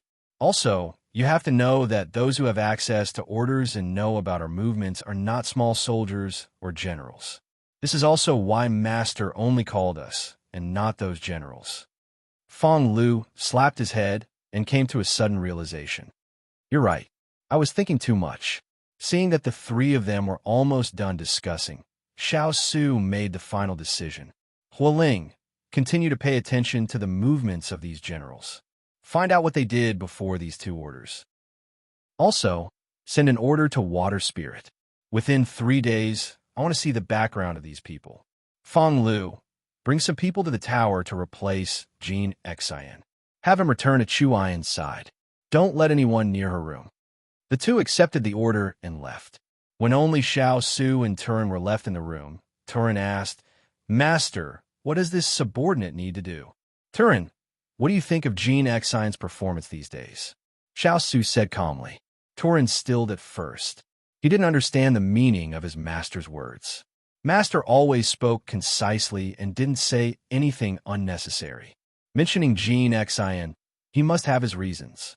He thought seriously for a while and objectively evaluated. This child, Jean Xin, is very hard-working and hard-working. This subordinate still remembers when a young princess took him in 4 years ago. He couldn't even last a few moves against this subordinate and the others.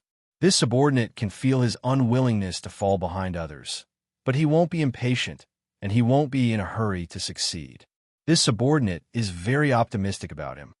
He knows where his shortcomings are. In these few years, he has been constantly exploring and humbly asking for guidance from us subordinates. Before dawn, he has been practicing martial arts. When everyone is asleep, he is still practicing. It's hot and cold, but he hasn't missed a single day. Moreover, he doesn't fight or snatch, and is willing to be left behind. In him, this subordinate can see tenacity and patience. To be able to reach this stage at such a young age, in a few years, if he has a vast sky, he will definitely be able to carve out his own world. After Tu Ling finished speaking, he calmed himself down and looked at his master with a puzzled expression. Xiao Su listened carefully. Because of Turin's words, ripples appeared in his heart. Turin was the calmest among all his subordinates. Although he didn't speak much, his words were dignified, which was quite similar to his style. Jean Xin being able to get Turin's affirmation was within his expectations.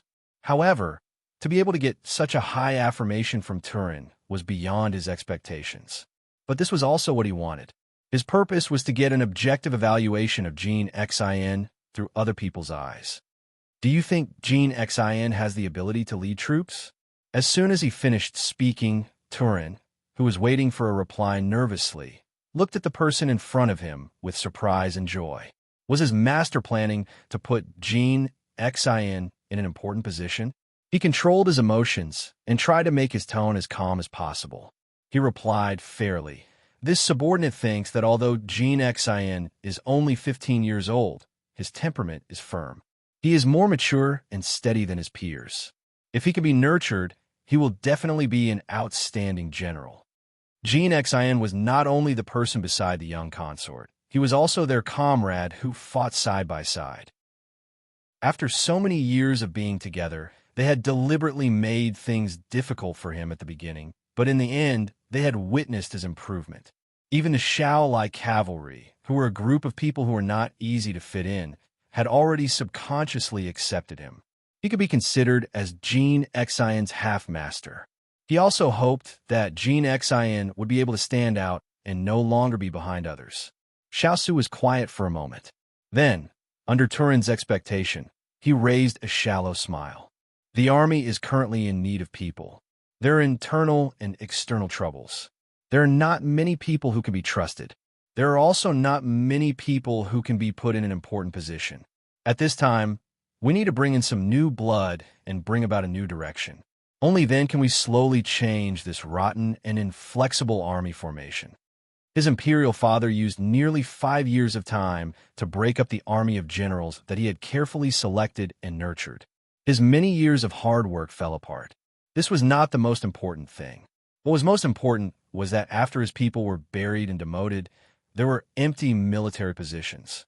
Most of the factions in the imperial court, in order to divide these positions, sent people, but they did not have any real ability. Through these few battles, he saw through them at a glance. These people were no longer the brothers by his side in the past. They did not have the courage to fight, nor did they have the real experience to deal with the ever-changing situation on the battlefield. This was not a battlefield for him alone. Victory or defeat depended on this army, whether they were united, whether they were brave and hot-blooded. Therefore, this time, he wanted to completely change the blood of the 3 armies. But before that, he needed to select people.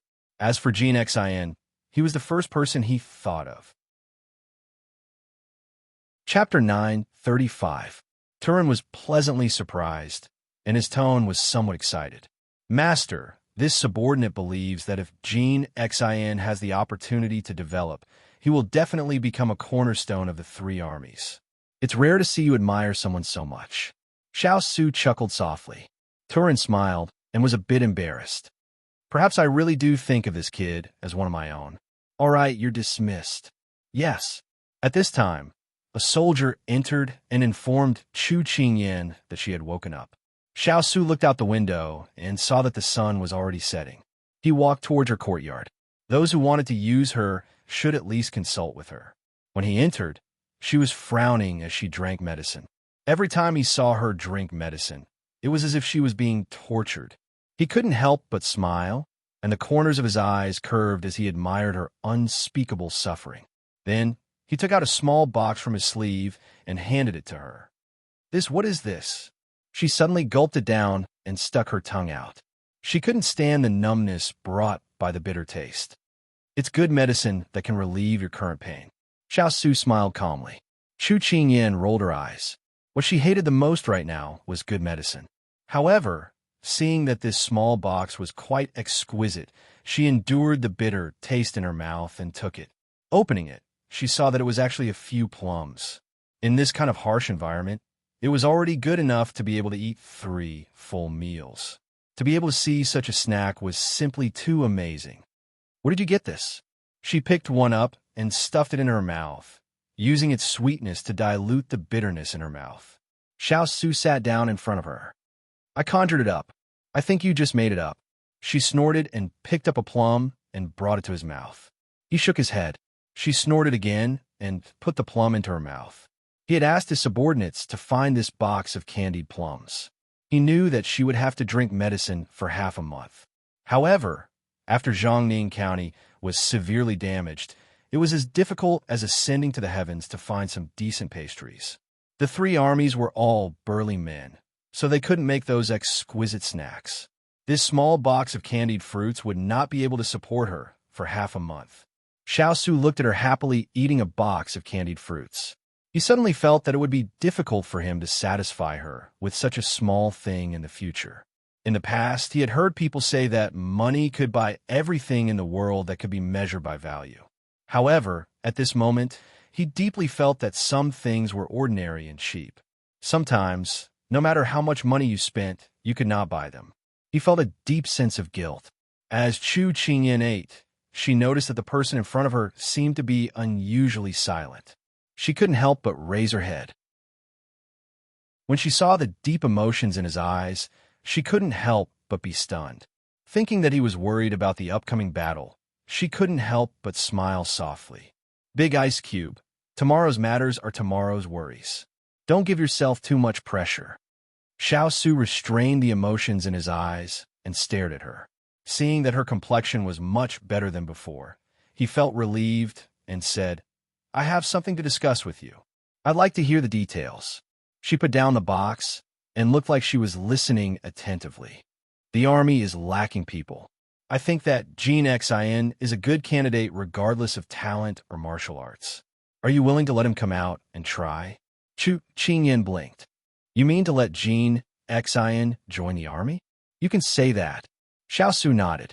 A bright smile appeared on her face, and she spoke quickly. This is a good suggestion. I have always felt that he is a rare talent. If he keeps staying by my side, he will be buried. Then I'll take it that you agree. Starting tomorrow, let him take over a portion of the soldiers. Xiao Su said. Chu Qingyan heard this and quickly waved her hand. No. I'm only saying whether to let him go or not. The person who makes the decision is not me. This matter needs to be asked for Jin Xion's opinion. I am a very democratic person. It all depends on his wishes. Xiao Su chuckled. Aren't you afraid that your democracy will spoil them? If they could be spoiled, they wouldn't have stayed by my side for so long. I'm not bad at judging people, okay? She couldn't help but refute. Okay, then I'll let Turin talk to him about this matter and let him choose for himself. He agreed. Chu Qingyan nodded heavily. Then she hugged his arm and acted coquettishly, asking him to accompany her for dinner. She knew that he hadn't eaten a single drop of rice today and had been busy with work, so she changed her method of asking him to eat first. Xiao Su asked someone to deliver the food and then called Turin over. He asked him to talk to Jin Xin about joining the army. Although Xiao Su was the commander-in-chief, the food was basically the same as the soldiers. Simple white water tofu, cornbread, pickled vegetables, and porridge. During the march, food was very scarce. Even if they had enough now, they didn't dare to use too much. They were afraid that one day they would be trapped or the imperial court wouldn't be able to provide them in time. Eating steamed buns and eating pickled vegetables, the two of them didn't even frown. People who achieved great things could wear gold and jade clothes and not be arrogant people. They could also bury their heads in pickled vegetables and steamed buns and be indifferent. Xiao Su looked at the person in front of him who was eating steamed buns, and a soft light appeared in his eyes. If these foods were placed in front of the noble ladies in the capital, they would probably feel disgusted even by looking at them. However, his little fellow had the dignified elegance of a noble. She also sat on the ground and used the sky as her blanket and the earth as her bed. Such a woman was rarely seen in the world. It was a blessing in this life to be able to meet such a woman. At the end of the meal, Turin walked in with a strange expression. What did Jin Xin say? Chu Qingyan had just put down the bowl when she saw him. She couldn't help but ask with a smile. Turin glanced at his master, then lowered his head and sighed. Jin Xin said that he doesn't want to join the army. He only wants to stay by your side. Chu Qingyan was a little surprised. She turned to look at the person beside her and sighed. I didn't expect that the position by my side would be more attractive than following you. Xiao Su was speechless as he listened to the little fellow's voice. Then, what should we do now, masters? Turin felt that it was a pity that Jean Xin missed this opportunity. When Turin looked over, Chu Qingyan raised her hands and said, I'm an injured person. You can solve this matter yourselves. Whether or not you can persuade Jean Xin, you can only rely on yourselves. I can't risk my life to drive my people to your side. Xiao Su knew that she had already made the biggest concession. He muttered to himself for a moment, then said to Turin, Ask Jean Xin to come to the study later. Turin accepted the order and retreated. At this time, Chu Qingyan rested her chin on her hands and looked at him with narrowed eyes. Does this count as poaching my people in front of me? Yes, but you've already acquiesced. Xiao Su glanced at her and said helplessly, All right, I'm very sad that I'm about to lose a trusted subordinate. Sorry, I didn't see it. Chu Qingyan snorted and planned to ignore him for 6 hours. Xiao Su laughed, but this time he was more focused on how to persuade Jean Xin. Chapter 9:36. After the door to the study was knocked on, it was pushed in from the outside. After Jean Xin stepped through the threshold, he turned around and closed the door. Then, he calmly walked in front of Xiao Su. I heard that you were looking for this subordinate? Xiao Su nodded. Turin should have already told you about this matter. This prince is looking for you precisely because of this matter. Your Highness, this subordinate has already stated that I don't have much desire to join the army. Therefore, this subordinate would like to thank your Highness for your high opinion and kindness. Jean Xin repeated what he had said to Turin before. These words didn't cause much of a change in Xiao Su's expression. His eyes indifferently looked at the youth in front of him. 15 years old was a hot-blooded youth. However, the Jean Xin in front of him was calm and collected. He had a steadiness that didn't match his age. He asked, Can you tell me the reason why you don't want to join the army? Although Jean Xin didn't know why His Highness suddenly wanted him to join the army, he followed his inner thoughts and answered truthfully. Jean Xin doesn't have such a far-sighted idea. For example, I don't have such a strong sense of patriotism. This subordinate also doesn't value the people of the world as much as your Highness does. These words sounded somewhat rebellious. However, compared to the words that went against one's heart, Xiao Su felt that these words were more to his liking. Jean Xin didn't deliberately observe Xiao Su's expression. He continued to follow his inner thoughts. Although this subordinate doesn't have such a broad mind to accommodate the world, and I don't value fame and fortune as much as you do, this subordinate has a belief in his heart that has never changed. That is to stay by Master's side and protect her safety. In front of him, he said that he wouldn't leave his iron. Xiao Su's eyes flashed. He looked at Jean Xin with interest. He really has guts. However, he could tell that he still had a lot to say, so he continued to listen without batting an eyelid. Your Highness, my life was saved by Master. Even my ability to survive was given to me by Master. I have a debt of gratitude that I can't repay even with my life. Master, and you have a very special position in the depths of this dynasty. There are many people in the dark who are eyeing you covetously. I don't have any other skills, only martial arts and a fearless heart. I want to stay by Master's side and resist those demons and monsters for her. Jean Xin's words weren't very impassioned, nor did they move people's hearts. He simply and calmly explained the reason. Xiao Su was very satisfied with such a neither servile nor overbearing attitude. However, he was even more gratified that the little fellow had made the right decision to take him in. She had gained a loyal subordinate. He had to admit that the little guy had a good eye for people.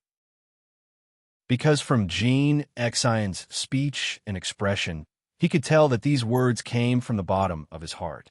Jean Xin, your words have surprised this prince, but I'm also very gratified. At the same time, I'm very grateful for your feelings towards Ian. Xiao Su smiled faintly.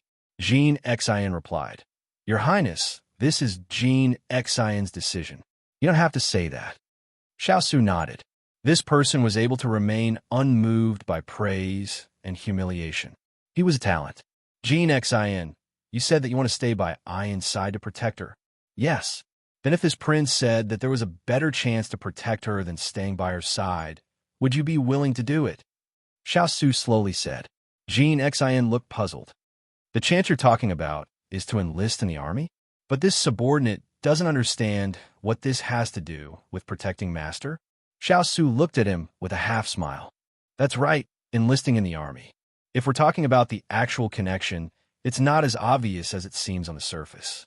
However, it's better than staying by her side to protect her. These words successfully piqued Jean Xin's curiosity. Can your highness explain it more clearly? Xiao Su nodded. He stood up and walked to the windowsill. He turned to look at Jean Xin with his hands behind his back. His voice was as cold as falling snow. You're right. There's a group of people eyeing us covetously.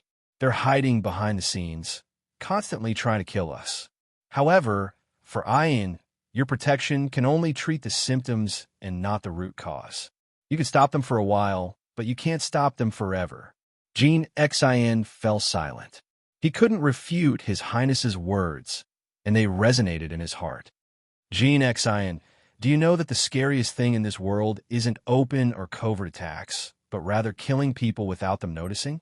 Swords and knives can be dodged, but in most fights, it's not necessarily a fight on the surface. Martial strength is the worst strategy. Only a battle of wits is truly terrifying. Inside the window, Xiao Su stood with his hands behind his back. The bright moonlight fell on his hair and clothes. There was no sadness or joy in his eyes. He was too high to reach. When Jean Xin heard these words, he was a little startled. Although he understood the reasoning, he still couldn't understand what this had to do with him enlisting in the army. However, His Highness' godlike appearance made him unable to help but continue to listen. For Ayin, the true danger isn't on the battlefield, but after the war is over. This king hopes that you can grow up in the army and make a name for yourself. Then, you can enter the capital as an official and become Ayin's hidden strength. You can become her strongest shield and help her block those with bad intentions. Xiao Su calmly looked into Jean Xin's eyes and said these words. Just now, he had done so much foreshadowing in order to draw out the following words. At this time, he needed someone he could trust to be a general. At the same time, he needed Ayin to develop his strength. Otherwise, it would be too late. Once the war was over and he returned to the capital with glory, Ayin would no longer be like 5 years ago when she had no one to rely on in front of the nobles. Before he left the court, he had to ensure Ayin's safety. In the tangled and complicated political situation of Jingdo, Ayin needed to have her own connections and power. Only then could she be safe and worry-free in places he could not see or protect. Jean Xin was without a doubt the best choice. Jean Xin wasn't stupid. With just a few words, he understood Xiao Su's intentions. Does your highness mean for this subordinate to walk from behind the master's back to the stage? If this subordinate has a higher authority, he can better protect the master? That's right. What do you think? Xiao Su nodded. Your highness, do you really think this subordinate can do it? Jean Xin was a little unconfident. He had never thought about this question. Xiao Su smiled. You have to ask yourself. This prince and Ayin won't make the decision for you. You have a day to go back and think it over. Jean Xin was silent for a moment. Then he knelt down and raised his head without hesitation. Your highness, this subordinate can do it. Have you thought it through? Xiao Su looked at him steadily. This subordinate has thought it through very clearly. Your highness, please make the arrangements for this subordinate. Jean Xin's tone was firm. If there was another way to repay his master, no matter how difficult or dangerous it was, he would try it. Xiao Su looked at him and finally smiled faintly. Okay, this youth will definitely have a bright future. Chapter 9:37.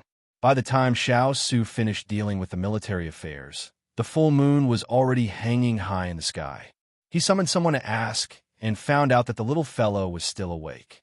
He muttered to himself for a moment, then took his coat and walked towards her courtyard. As soon as he entered, he was greeted with a dark face and a few angry gazes like their master. They thought that this was called being united against a common enemy. What followed was an aggressive denunciation of his crimes. Big Ice Cube, tell me honestly, how did you steal my man? Xiao Su couldn't help but laugh at this angry look, but he knew that laughing in this kind of situation would undoubtedly add fuel to the fire for her. He restrained his smile and sat down in front of her. Persuaded? I don't believe you. She raised her eyebrows. Jean Xin had been by her side for so many years, and she still didn't understand him.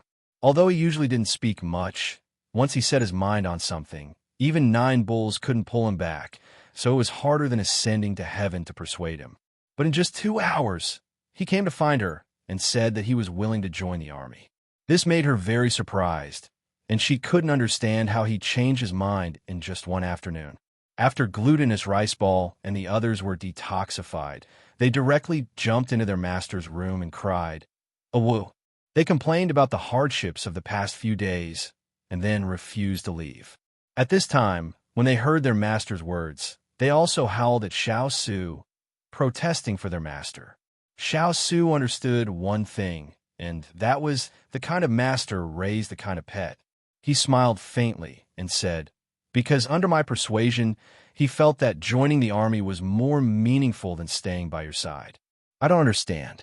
She shook her head and finally couldn't hide her curiosity and excitement. She grabbed his hand and asked, "Hurry up and teach me so that I can steal your man in the future." Xiao Su smiled. Did she still need to steal his man? Everything he had was hers. Reason with reason and move with emotion. He threw out these 8 words. Only a ghost would believe that. Chu Qingyan rolled her eyes, expressing her serious doubts. Xiao Su shook his head and laughed. Didn't you support him to go out and try his luck? If you can't bear to part with him, I won't take him away from you. Chu Qingyan quickly waved her hands. That's not what I meant. I was just lying to you. I'm not reluctant. Logically speaking, he's not the kind of person who changes his mind easily. So I'm curious. What did you say to him? Jean Xin is a rare talent. He won't lose to any of the generals on the battlefield. As long as he is given the chance, he will perform brilliantly. After all, I am the one who brought him here. I have confidence in him.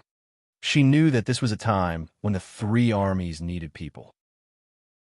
She would not be so selfish. She also did not want to bury him. She respected his choice, whether it was for public or private reasons. Xiao Su's eyes shone brightly, and his tone carried a hint of joy. Ian, perhaps in the future, Jean Xin will bring you a surprise. Of course. She did not notice that he had changed the topic.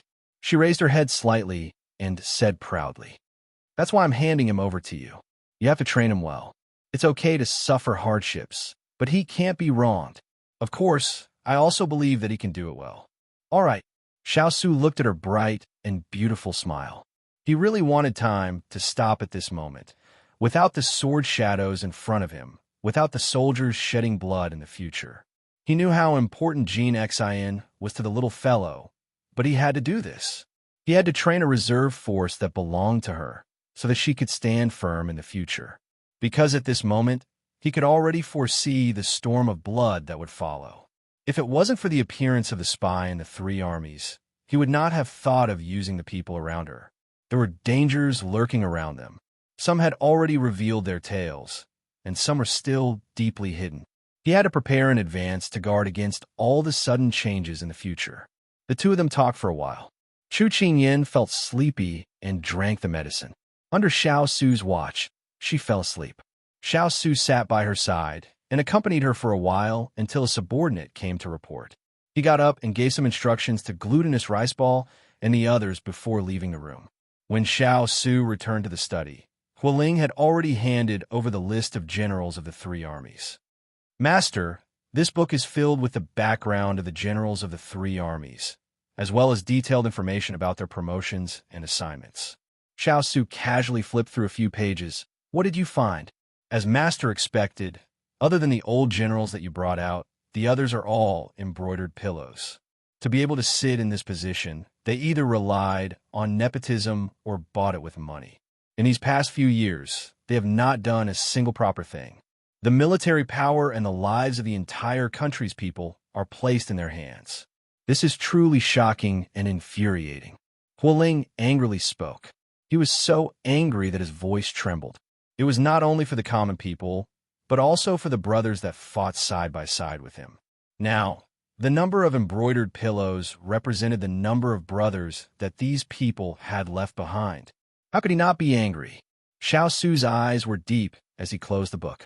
At the beginning, he was ordered by his imperial father to use the name of mining to root out corrupt officials.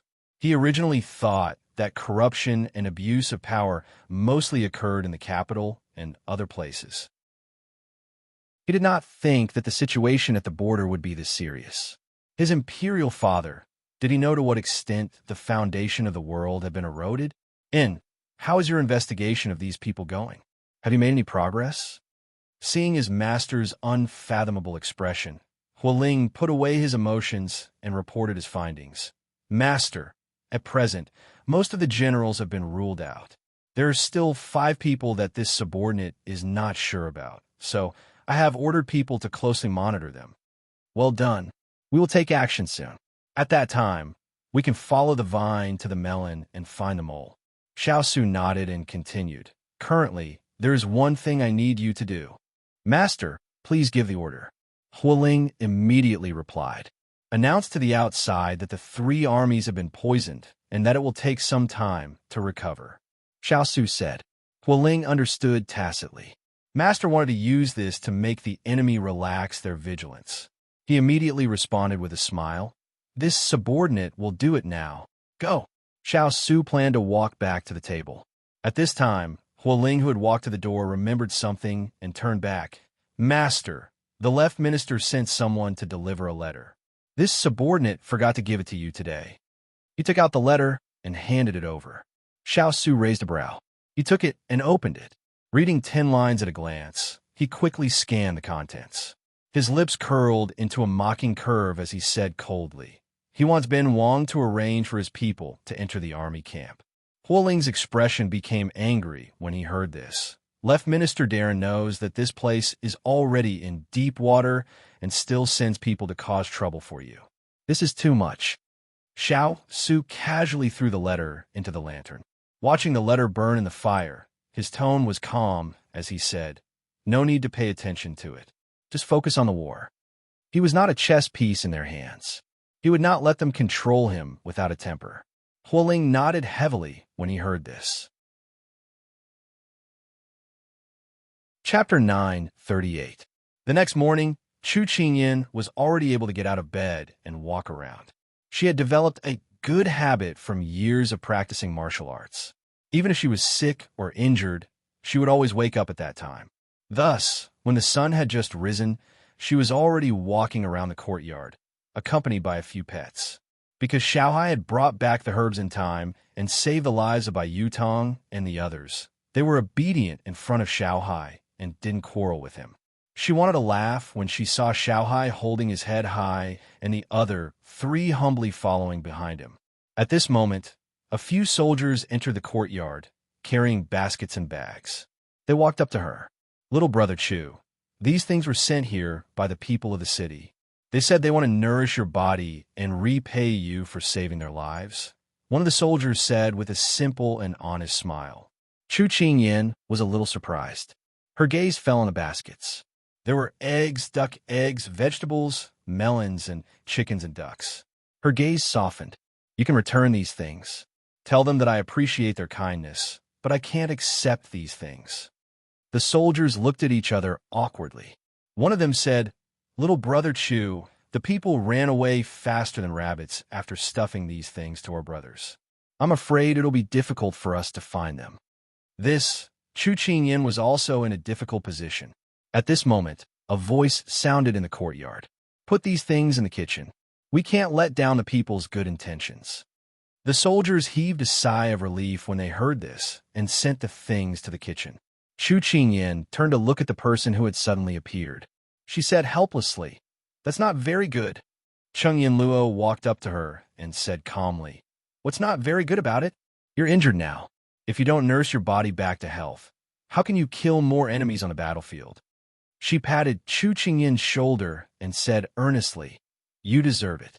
From now on, they'll have to rely on you to protect them. The sooner you recover, the sooner you can rid the people of evil. This fallacious reasoning is quite convincing. Chu Qingyan couldn't help but laugh. Cheng Yinluo rolled her eyes at him. Chu Qingyan quickly changed the topic. Why are you here so early? How can it not be early? The moment you woke up, your big ice cube sent someone to wake me up. I'm a doctor, not a maid. Cheng Yinluo rolled her eyes even more. She pursed her lips and smiled. Big Ice Cube might be worried about my injuries. I'm fine here. Do you want to go back and sleep? Cheng Yinluo waved her hand. Forget it, forget it. I'll just take it that I owe you guys for the rest of my life. Ever since I met you guys, I've been homeless. I can't eat or sleep well. I'm used to it. Why does it sound so sad? Back then, who was the one who didn't want to be separated and kept following us? Chu Qingyan said with a smile. Now that the truth had been exposed, Cheng Yinluo reached out to pinch her cheeks angrily. Hey. Respect the old and cherish the young. Yes. You have to love me because I'm young. Chu Qingyan rescued her pitiful cheeks from Cheng Yinluo's hands and said sarcastically. Cheng Yinluo felt very defeated. Usually, she couldn't beat her in a fight. Now that she was injured, she couldn't win against her with words. The two of them sat down in the courtyard. Cheng Yinluo looked at the artificial mountains, bridges, and rivers in the courtyard and sneered. The prefectural governor's manor is so luxurious and grand. It's obvious that this official has taken a lot of money from the people. Chu Qingyan scanned the surroundings. The scenery was indeed beautiful. She said indifferently, the prefectural governor of Jiangning County is a member of the Fu family.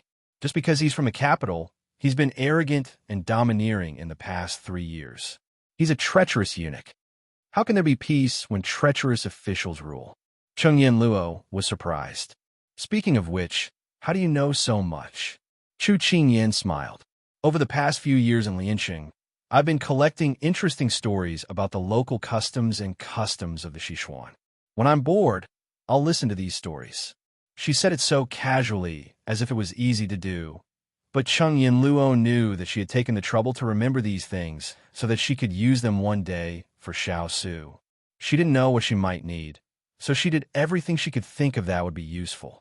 There are so many cities and so many officials in the Sichuan, but she could mention them so casually. It was obvious that she had put in a lot of effort. This made Cheng Yinluo feel heartfelt admiration. Little girl, there's something that I haven't been able to figure out. What is it? Ask away. Chu Qingyan could vaguely sense the seriousness in Cheng Yinluo's tone. She dismissed the idea of teasing her and asked seriously, what do you think is the most important thing when two people are together? Cheng Yinluo's eyes were filled with confusion. She hadn't expected it to be related to this. Chu Qingyan smiled calmly and said, then what do you think is not important? Cheng Yinluo was speechless. Chu Qingyan smiled and tilted her head to look at her. She said gently, actually, when two people decide to be together, there are many things that can't be determined if they are important or not at a specific time. Cheng Yinluo was deep in thought. Chu Qingyan smiled faintly as she turned to look at the peach tree that had already borne small fruits. Slowly, she said, in my opinion, the most important thing is actually each other. Mutual respect, mutual trust, and mutual reliance are more important than anything else. Because no matter the time, these 3 things will work out for each other. Mutual respect, mutual trust, mutual reliance, Cheng Yinluo recited silently in her heart. Then she laughed self-deprecatingly. Little girl, why does every ordinary sentence sound so philosophical when it comes from your mouth? Because I can turn something rotten into something magical. Chu Qingyan flattered herself without holding back. Cheng Yinluo snorted. This time, it was Chu Qingyan's turn to ask a question. Speaking of which, you're not the kind of artistic youth who is sentimental. What's wrong with you today? Don't tell me you're still entangled with your brother Kong? Cheng Yinluo's face stiffened and she hurriedly denied it. This has nothing to do with him. Don't think too much. Now that you mention it, I'm thinking more about it. Speaking of which, haven't you thought through many things? Why haven't you looked for him to undo the knot? Chu Qingyan looked at her curiously. He's been busy with detoxifying the entire city recently. Moreover, after knowing that the Luosha poison is infectious, he's been studying the toxicity of the Luosha poison day and night. Where would he find the time? At the mention of ethereal, Chang Yinluo's expression softened. This didn't escape Chu Qingyin's eyes. She couldn't help but smile. Time and tide wait for no man. You have to work hard and try to undo the knot between the two of you as soon as possible. If you don't like each other, then let go of the speedboat. If you still have feelings for each other, then don't let go of each other's hands. Otherwise, when you're old, you'll only be dreaming of the past in the middle of the night. Chu Qingyin placed her hand on the back of Chang Yinluo's hand and nodded gently with a smile. Why don't you look like a 15 or 16-year-old girl? Because I'm smart and mature. Love requires tolerance and courage. Yinluo, please have the courage to take this first step. Chu Qingyin prayed silently in her heart.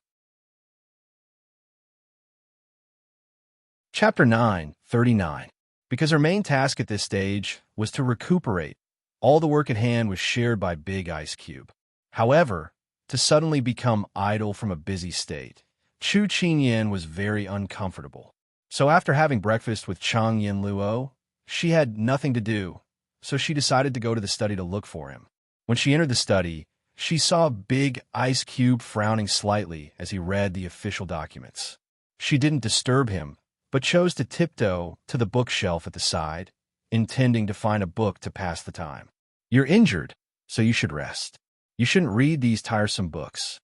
When she came in, he had already noticed it, but he was analyzing a case book in his hand, so he let her find a place to squat. When he saw what she was holding, he couldn't help but remind her. Chu Qingyin looked at the cover. Although it was a bit profound, it didn't mean that she couldn't do anything after being injured. She couldn't help but protest. Big Ice Cube. Think about it. Don't you think it's too pitiful for a fish that's used to swimming to stay still and its nature is restrained? You mean you become a fish now? After reading the letters for the whole morning, Xiao Su felt a dull headache. Coincidentally, the little fellow came and talked to her to relax. When he heard her theory, he couldn't help but find it funny and asked half-jokingly. Chu Qingyin glanced at him and decided not to discuss this topic with him. She planned to bury her head in the sea of books, but when she lowered her head, she suddenly thought of something. She touched her chin and looked at him doubtfully. Big Ice Cube, there's something I find very strange. Not many people should know that I went out of the city to look for the antidote herbs. How come it's only been a day and the people in the city know? Could it be that it's the work of a spy? Xiao Su smiled when he heard this. He knew that the people sent fruits and vegetables today. No need to guess, I asked Huoling and the others to do it. Why? People want to do good deeds silently, without leaving a name. She expressed her surprise. You don't need to know the reason. The most important thing now is for you to recover from your injuries. Xiao Su's eyes flashed with a dark light, which was hidden in the depths of his eyes without leaving a trace. Even if I don't say anything, Little C's return with the Eagles should have caused quite a stir. If you want to know, you can ask around. She thought that Big Ice Cube had his reasons for doing things. It didn't matter if she didn't know. If anyone in this world could harm her, only her parents and Big Ice Cube wouldn't. She firmly believed this. Xiao Su looked at her trusting eyes, and the corners of his mouth curled up a little. But when he thought of the purpose of doing this, his lips couldn't help but purse into a line. In the past few days, when the other soldiers reported the situation to the imperial court, they more or less mentioned the little fellow. In addition, the little fellow was already a little famous in Lian City. His father, the emperor, had been indirectly asking about the little fellow in his letters these days. This made him feel a little uncomfortable. Imperial father was suspicious. The matter of the little fellow dressing up as a man would be exposed sooner or later. If it came to the end, then he would spread the news of the little fellow's deeds and give her prestige among the people. At that time, even if the people in the court wanted to touch her, they would have to consider the opinions of the people. This way, she would have an extra layer of protection. But these matters were left to him to deal with. She didn't need to know so much at this time. She had already taken on a heavy responsibility that she shouldn't have taken on at her age, so he didn't want to add more burden to her. Although Xiao Su took away her military affairs, she still had to take care of the business in Jiangnan. So, Chu Qingyan coaxed and pestered Xiao Su until he finally agreed to add an extra table in his study. One person handled the military affairs, and the other handled the accounts.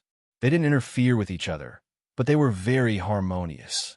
However, in another corner, they didn't interfere with each other, but they met domineeringly. Half an hour ago, after hearing Chu Qingyan's words, Cheng Yinluo suddenly felt a burst of courage in her heart.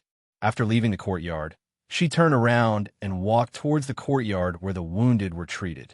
However, she didn't find anyone. When she learned that Ethereal went out to the west of the city early in the morning with a medicine box, she rushed there without stopping. It had been a long time since she had the urge to appear in front of someone immediately. She was anxious, but at the same time, she felt as if her heart was enveloped by a ball of warm light, filling her up.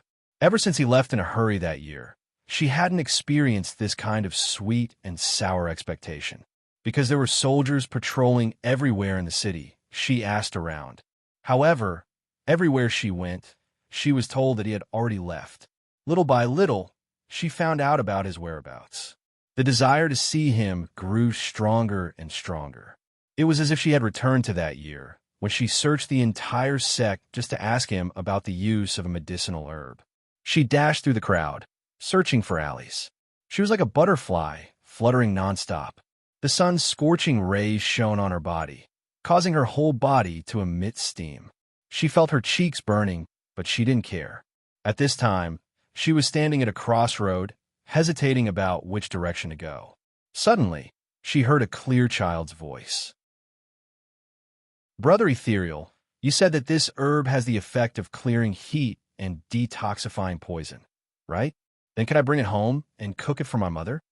"You can." The clear voice of the wind was like a clear spring, bringing a trace of coolness to this hot and dry weather. Cheng Yinluo suddenly turned her head.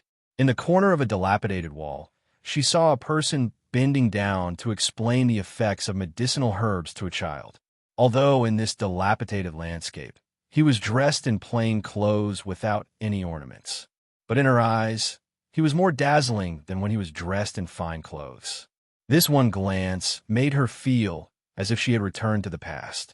In those years when she was in the sect, medical practitioners, especially those who advocated doing good deeds, were generally charitable. They rarely collected medical fees. They didn't collect money from the poor, the lonely, the old, the weak, and the disabled. As a result, they lived in poverty for those few years. But they didn't care about food and clothing.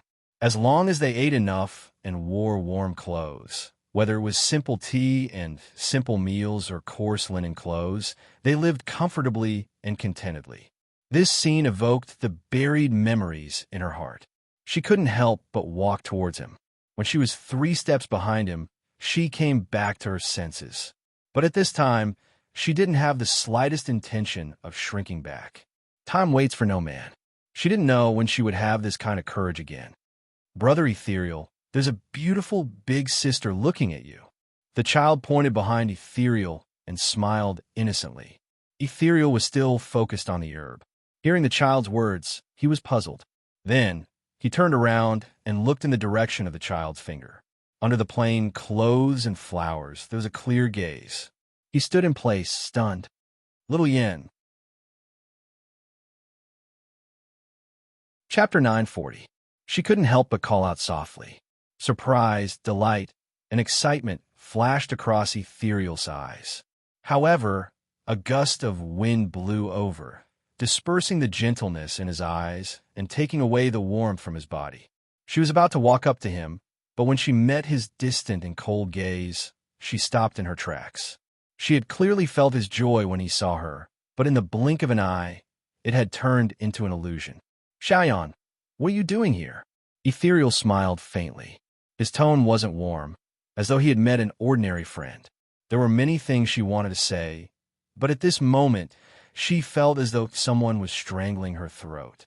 She couldn't utter a single word. She pursed her lips and quickly said, "I heard from them that you were here for a volunteer medical consultation. I was afraid that you would be too busy, so I came out to take a look. Anyway, I have nothing better to do. Ethereal's gaze swept across her empty hands. He knew that she was lying. After interacting with her for so long, whenever she lied, her right thumb and index finger would subconsciously pinch her left index finger. Although he didn't know why she would make up such a lie, he wouldn't expose her, just like in the past. It's about time. We can go back after visiting one more clinic. If you have something to do, you can go ahead. He still smiled politely. Cheng Yinluo was stunned. Her pupils constricted. Something seemed to be wrong. Yes, the way he looked at her just now wasn't as affectionate as before. There was only coldness, as though he was talking to a familiar stranger. Why did he suddenly become like this? She couldn't figure it out. At this moment, Ethereal was about to turn around and leave. In a moment of impulse, she rushed in front of him and blocked his way. Xiao, is there anything else? Ethereal's eyes flashed with surprise, but he quickly calmed down. I have something to say to you. She ignored the unfamiliarity that Ethereal gave her and mustered the courage to look him in the eye. Ethereal looked away. Okay, go ahead. She opened her mouth, but it was as if she was stuck. She didn't know where to start. If it's not important, we can talk about it next time. Ethereal had a feeling that what she wanted to say would change the decision he made in the past few days. After saying this, he did not hesitate to walk past her. It's very important, she said hurriedly. He stopped in his tracks. She walked back to him and raised her head. Her eyes were filled with determination. Morong, I've thought about a lot of things while I was with the army. I thought about our days in the sect. I thought about you telling me that you were going to leave. I thought about the years I spent alone after you left. I've been thinking about these memories over the past few years when you weren't around. At that time, every time I thought about it, I hated you. I felt that you were the one who destroyed our beautiful past and our hopes for the future with your own hands. But now, I'm thinking about how you've been living without me by your side for the past few years. When she said this, tears flashed in her eyes. She closed her eyes. When she opened her mouth to speak, she suddenly realized that it wasn't that difficult to express her thoughts. She let go of her tense emotions and continued speaking calmly. After going through these battles, I realize that you've been living a hard life these past few years. It hasn't been easy. I can understand how you felt when you made this decision. Only when a person was in a situation could they truly think from another's perspective. If it was me, perhaps I would have made the same decision as you.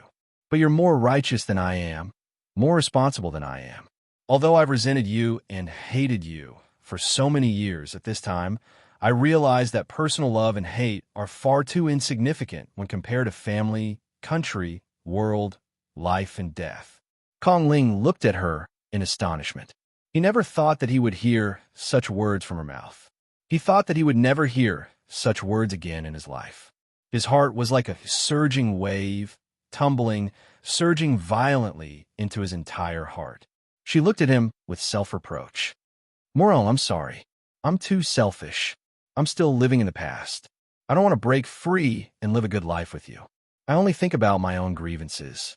Although I can't forgive you for abandoning me back then, at this moment, I don't want to lie to myself anymore. She paused when she said this, and her empty heart suddenly jumped. She stared at her. In the years when you weren't around, I never stopped thinking about you. In the years when we were reunited, I never let go of my feelings for you. These two sentences were like violent thunder exploding in his ears.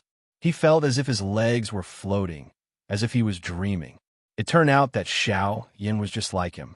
His heart was enveloped by a warm current, and he was wild with joy. He moved his lips, wanting to say something, but the words seemed to be stuck in his throat.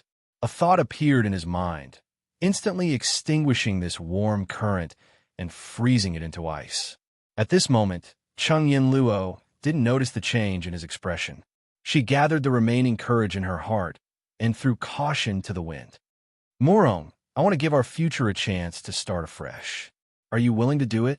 She gathered what little courage she had left and said these words with difficulty and straightforwardness.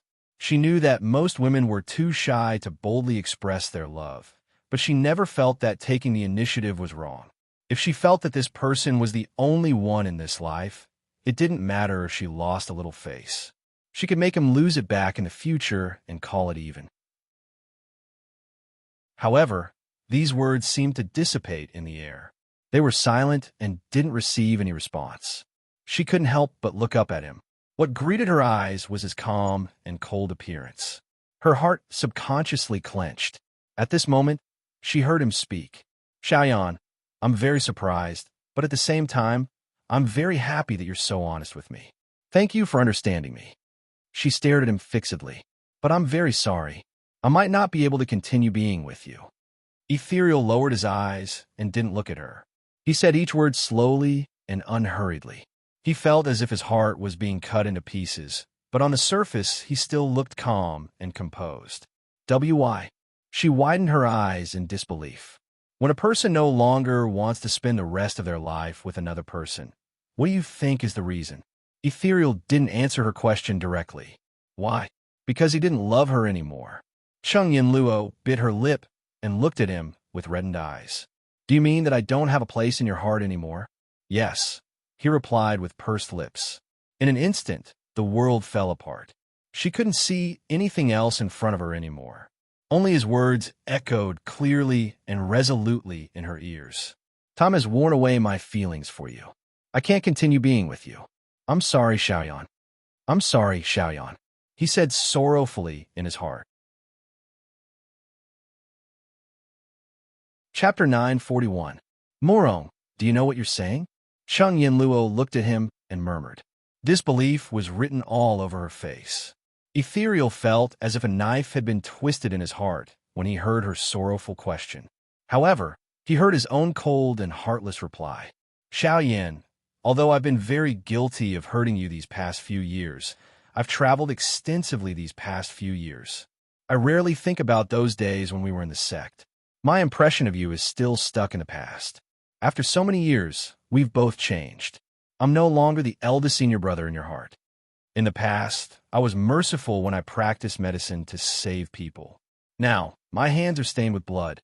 I've already broken the oath I made to the sect. If we still treat each other as the one in our memories, then we'll live a very painful life. If that's the case, why don't we let go of each other as soon as possible? Cheng Yinluo couldn't help but take 2 steps back. She felt as if she was about to lose her balance. She finally mustered up the courage to take a step toward him, but this was the response she got. I don't remember the past anymore. You're no longer the person I like. We walk different paths, so we can't work together. After saying so much, he just wanted to express this cruel meaning. She felt as if countless tiny needles were pricking her heart. It was so painful that she felt numb. If she had been the same as before, she would have slapped him and turned to leave, leaving him with a cool and unrestrained back view. However, at this moment, her feet seemed to be nailed to the ground. She wanted to turn around, but she couldn't. In front of outsiders, she was so resolute, so strong, and so indifferent. However, it was because the person who hurt her didn't matter to her. However, in front of her lover, the sturdy armor was like a bubble that would burst at the slightest touch. Then, after so many years, why are you still so concerned about me? She looked at him in a daze. There was a voice in her heart that told her to turn around and leave. That way, her heart wouldn't hurt anymore. However, she still wanted to ask. She wasn't afraid of losing face. She just wanted to know the truth. It's because I feel like I owe you something. I wasted your youth and didn't make you happy. Instead, I made you sad again and again. I blame myself, so I want to make it up to you. He looked into her eyes and apologized sincerely. Cheng Yinluo chuckled as if she found it funny. She seemed to be mocking herself. Her voice trembled as she looked at him sadly. Morong, do you think I'm the kind of person who needs others to make it up to me? You know what I want. Her eyes were too clear, so clear that he could clearly see the unreserved love in them. He didn't dare to look directly in her eyes, so he looked away and advised her. Yen, don't always live in the past. It'll be very painful. I've already gotten over it. I hope you can start over too. Could? Why? The person was clearly the same person, but she couldn't understand a single word that came out of his mouth. Don't panic, Yinluo. Ask him clearly. She held his hand tightly. cut off all paths of retreat, disregarding everything else. Moron, I only have one question for you. He looked at her. If my heart was still the same, would you still want me? Ethereal's eyes were gloomy. The sun was so dazzling that it made one's eyes ache. Xiao, I'm sorry. He didn't know what else to say. Cheng Yinluo looked up at the scorching sun. Her mind was in a daze. Was the sun so bright that she was hallucinating? Or was she in a dream? Why was it like this? I don't want to hear your apology. You didn't do anything wrong. What you've heard today, just treat it as a moment of confusion on my part. After today, just forget about it. She no longer knew what kind of mood she should have when facing him. Xiaoyan, the battlefield isn't as simple as you think. Go back to Jiangnan. Okay, when Xingyin recovers, I won't stay and be an eyesore to you. His heart finally relaxed, but the bitterness in his mouth was unbearable. He pursed his lips and continued to smile. Although we can't be lovers, you're still my junior sister. You're my closest friend in this world. She looked at him again, the light in her eyes disappearing bit by bit. There was no greater sorrow than a dead heart. She tried to smile. If we can't help each other in times of need, let's forget about each other. If the current her wasn't immersed in immense pain, she would have noticed the trembling and emptiness in the voice of the person in front of her. She would have also noticed the blood flowing from the wounds on the hands that were tightly gripping the medicinal herbs. Okay, he tried his best to smile back at her. Cheng Yinluo smiled faintly, but there was no joy in her eyes. She turned around and walked down the busy street like a ghost. Although there was a lot of noise around her, she felt as if all the noise had faded away. She was the only one left in this world. Little girl, I've tried my best, but he doesn't care about me anymore. The tears that she had been holding back finally flowed down her face. Kong Ling watched as her figure slowly disappeared into the sea of people. The smile on his face disappeared bit by bit, and the pain he felt was like an endless darkness shrouding him. He felt someone tugging at his sleeve. He looked down. It was the child from earlier. You're not home yet? I'll be home soon. Brother Ethereal, don't you like that beautiful sister? The child asked curiously. No, I like her very much. He smiled sadly. Then why did you say those hurtful words to that beautiful sister? The child was puzzled. Because I want to protect her. I want to keep her away from danger. Although he was against it when she was with the army, he couldn't deny that his heart was at peace with her by his side. He didn't have any fear on the line between life and death. However, when they were trapped in the Southern Song Army, while picking herbs this time, he recognized a fact very clearly. If she continued to stay here, her life would be in danger and he wouldn't be able to protect her. This picking of herbs was a wake-up call for him. He wouldn't be so lucky to escape every time. He had to harden his heart and push her away, even if it was against his will. Brother, I don't understand. The child scratched his head. At this moment, thunder rumbled and dark clouds covered the sky. He raised his hand and patted the child's head. You'll understand when you grow up, but I hope you won't experience this pain. It's going to rain. Go back quickly. The child smiled and nodded. Then he jogged away. But before he entered the alley, he turned back to look at that handsome big brother. The child felt that this big brother seemed to be very sad, very sad. Ethereal's footsteps were light as he walked aimlessly in the opposite direction of her. The pitter-patter of rain fell from the sky and landed on his body. The raindrops stuck to his eyelashes like sparkling and translucent tears. Xiaoyan, this time, there's no turning back. Chapter 942. In the blink of an eye, the rain had turned into a downpour. Chu Qinyin listened to the rumbling thunder outside the window.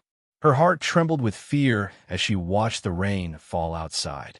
When Xiao Su put down the letter in his hand, he saw her frowning. What's wrong? I heard that Yin Luo went out alone in the afternoon and never came back. I'm a little worried. The heavy rain drifted in. She reached out to close the window to block out the noise outside. Then, she walked to the side and sat down. She want to look for Ethereal? Xiao Su raised his brows. Chu Qingyin blinked. How did you know? It's a normal deduction. He pointed a finger at his head and lightly said, This morning, Kong Ling came to invite you to go out for a volunteer medical consultation, and I allowed it. Miss Chung usually doesn't leave the house, so if you suddenly go out, you'll know the answer. He had guessed it based on these small details. Chu Qingyin couldn't help but feel impressed. She propped her chin up with one hand and said, I heard from the soldiers that Yin Luo was looking for ethereal in a hurry. I wasn't worried at first, but when I saw the rain outside, I was a little worried. These two are older than you and have eaten more salt than you have rice. You don't have to worry about them, Xiao Su said casually. Although she said that, she didn't know why, but she still felt worried. A soldier came in, but Xiao Su didn't have time to care about her. He continued to work. Chu Qingyin sat for a while longer, but she could no longer continue reading the book in her hand. She closed the book and summoned a soldier in. Are Ethereal and Yin Luo back? Mr. Ethereal is back, but Miss Chung isn't back yet, the soldier replied. What? Chu Qingyin stood up in shock. Ethereal was back, so why wasn't she back yet? She seemed to have thought of something. She didn't have time to tell Big Ice Cube, and immediately left. Thunder rumbled outside, and the rain seemed to be getting heavier. The pitter-patter of raindrops that were as big as beans smashed against the eaves as if they were hitting her heart. She couldn't help but recall what she had said to Yin Luo this morning. She wondered what had happened between the two of them when Yin Luo went to look for Ethereal. She couldn't care less. She summoned people to look for Yin Luo and informed Ethereal. She was unfamiliar with this place, so where could she go? Just as she was about to lead her men out of the door, a figure appeared in the misty rain. Chu Qingyin sucked in a deep breath when she saw the person who was slowly walking over. Raindrops rolled down his black hair, and his clothes were soaked, but he didn't realize it. He wandered around like a walking corpse. His eyes were lifeless, as if he had lost his soul. It was as if he had lost all signs of life. Chu Qingyin couldn't believe that the person in front of her was the lively woman who had quarreled with her this morning. Chung Yin Luo walked on in a daze. She had no idea where she was. She only knew that she had walked for a long time, but she couldn't find the end. It was just like her feelings for Morongju. When they were in love, or when they were separated, she couldn't find him. She couldn't figure out his thoughts, so she had been in a state of disappointment for so long. She didn't even know when he fell in love with her and when he lost his feelings for her. There had always been a vast fog between them, so she could never see him clearly.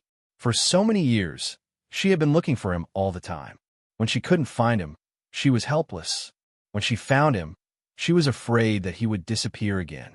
He suddenly turned around and walked through the fog to stand in front of her. Although we can't be lovers, you're still my junior sister. You're my closest friend in this world. Women were insecure. In fact, as long as the other party gave them a promise, they would feel at ease. However, he had never been willing to give her this promise. When she heard him say that, she seemed to have found the answer. It turned out that his feelings for her were like rainwater. No matter how sentimental it was when it fell from the sky, it would fall apart when it hit the ground, leaving nothing behind. At this moment, the rain that fell on her body had lessened. She couldn't help but look up at the person in front of her. She smiled gently. Little girl, I listened to you and told him. At this moment, Chu Qingyin was holding an umbrella to shield the two of them. Seeing her in such a sorry state, her heart ached. You're very brave. Chung Yin Luo smiled and said, but he said that he doesn't want me anymore. Chu Qingyin was stunned. How could this be? However, no matter how many questions she had, she couldn't help but tear up when she saw her smiling brightly, even though she was obviously heartbroken. Yin Luo, don't smile. If you're sad, cry it out. I think I've been crying for a whole day. There are no more tears left. She laughed and laughed until tears came out of her eyes. She couldn't help but lean closer to Chu Qingyin's shoulder and hug her. She said softly, little girl, my heart hurts so much.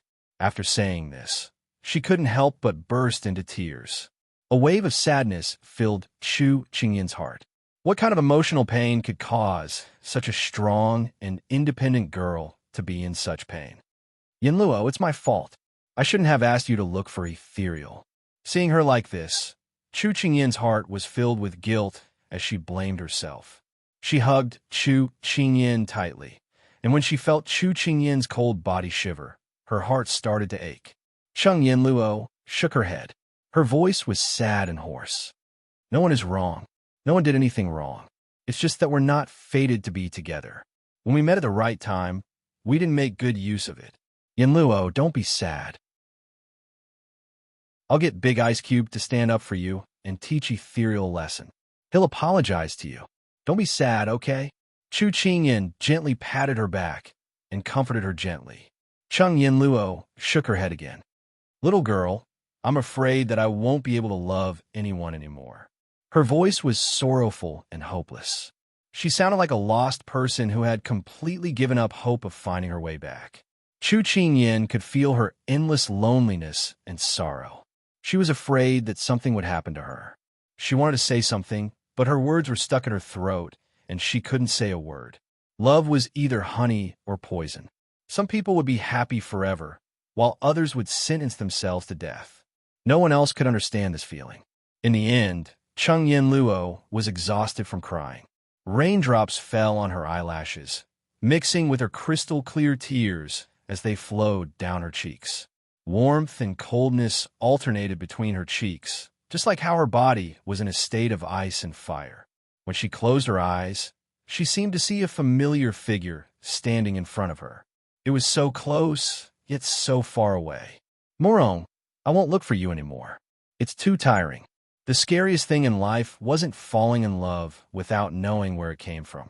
It was falling in love with no way out and falling into the abyss. If I could start over, Morong Ju, I wouldn't want to see you again. She smiled gently, and tears rolled down her cheeks. Chapter 943. When Ethereal heard that Yinluo hadn't returned, he was worried. He couldn't help but come out to look for her. He happened to see the young princess consort standing with her and felt relieved. He steeled his heart and prepared to leave, but when he saw that she had fainted, he rushed to her without hesitation. Chu Qingyan held the umbrella in one hand and couldn't support Yinluo's weight with the other. Just as she was about to call for help, a white figure rushed over and took the person in her arms. When she saw who it was, she instinctively wanted to ask him how he had tortured such a good girl like Yinluo to this extent. However, the current situation didn't allow her to do so. After Ethereal took Yinluo's pulse, he looked shocked. Without another word, he carried Yinluo into the courtyard.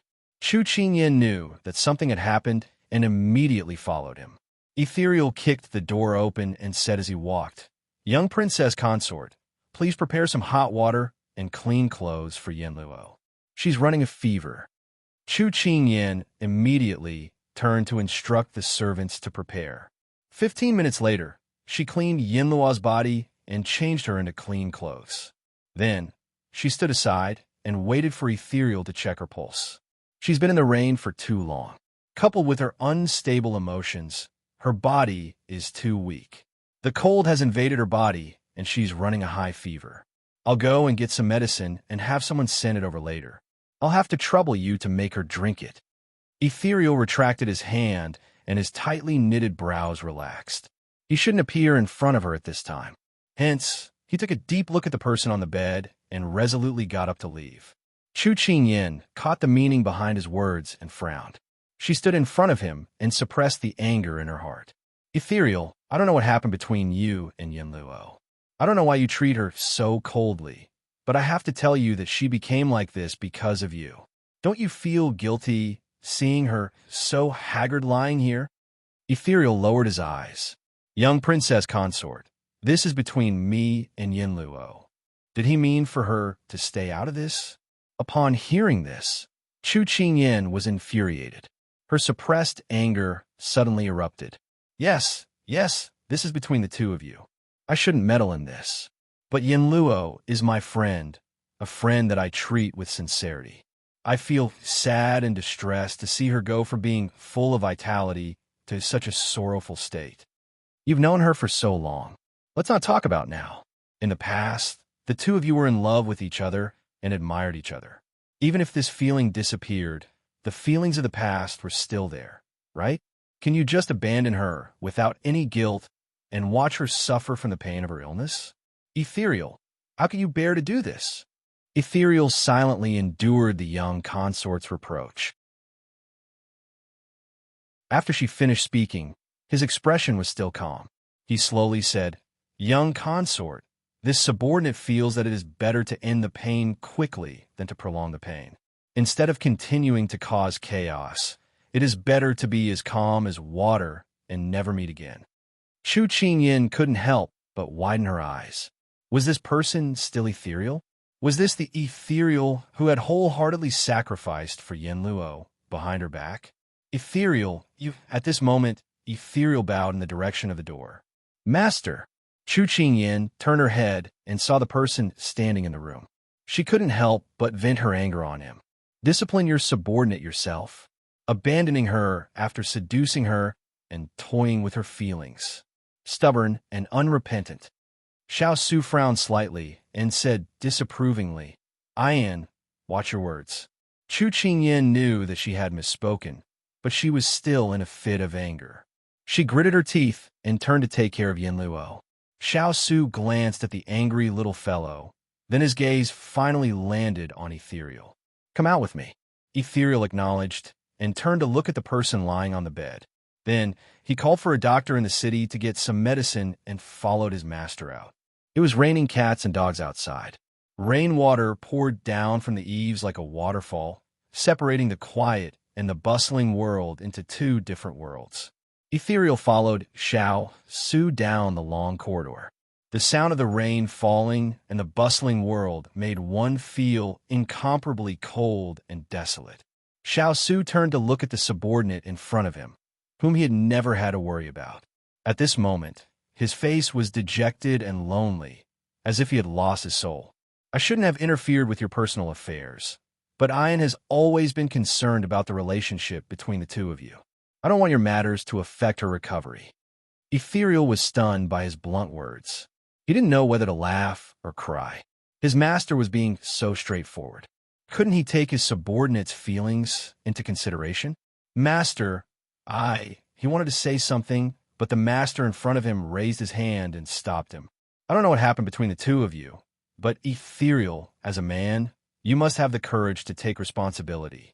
Moreover, if you really care about a person, then treat her well." Usually, Xiao Su often talked about them in official matters, but this was the first time he commented on his subordinate's private affairs. He felt a little strange. But when he thought about how the little fellow was restless because of their matters today, Xiao Su couldn't help but raise his eyebrows. This matter had to be resolved as soon as possible. He didn't want the little fellow to be distracted by someone other than him. Moreover, he couldn't bear to see his subordinate troubled by love and depressed. Hearing this, Kongling was a little surprised that he would one day hear these words from his master's mouth, but he quickly calmed down. He didn't pour out his grievances, but brought up another matter. "Master, do you remember when we were ambushed on the way to the Fuli mountain range under imperial orders? In order to protect the little princess consort, you sent her away from your side?" Xiao Su nodded. After that, he looked deeply at Ethereal. "You wanted to protect her?" Ethereal sighed softly. His master was so smart. He understood once he said it. He smiled bitterly. "Master, this subordinate didn't want her to be in fear and worry. Her life was in danger, just like how you felt when you sent the little princess consort away." Xiao Su looked at him. "But Ethereal, have you ever thought about whether the way you sent her away was right? You didn't want her to be hurt, but before her life was in danger, the first person to make her suffer was yourself." Ethereal stood rooted to the ground, stunned. Xiao Su wanted to say more, but he wasn't good at this. He walked in front of Ethereal and patted him on the shoulder. "Think about it carefully. Don't let yourself regret it for the rest of your life." He put down his hand and prepared to leave. At this moment, he heard Ethereal ask with lowered eyes, "Master, why did you change your mind and let the little princess consort stay in the military camp?" These words made Xiao Su stop in his tracks. He looked sideways at the boundless curtain of rain and slowly said, "Maybe she's been gone for too long. She doesn't want to be alone anymore." Xiao Su's eyes darkened. He suddenly wanted to see the little fellow.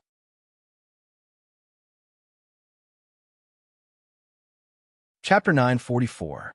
His master had already left. At this moment, Ethereal stood in the corridor and turned to look at the misty world. He and Xiaoyan were different from his master and the little princess consort. They had been separated for so many years. If he talked nicely, she might not be willing to leave and return to Jiang and to wait for him. Instead of giving her hope and disappointing her in the end, it was better to keep her as far away from him as possible. From now on, as long as you live well in this world, I'll protect you regardless of whether I'm dead or alive. He chuckled softly, as if the rain had drifted in and moistened his eyes. In the room, Chu Qingyan was pacing back and forth, glancing at the door from time to time. When Xiao Su walked in, her eyes lit up, but when she saw that there was no one behind him, her gaze dimmed. "Where's Ethereal?" He went back. Xiao Su raised his eyebrows when he saw the change in her expression. Chu Qingyan was very disappointed. She slammed her hands on the table and exploded in anger. "I was wrong about Ethereal.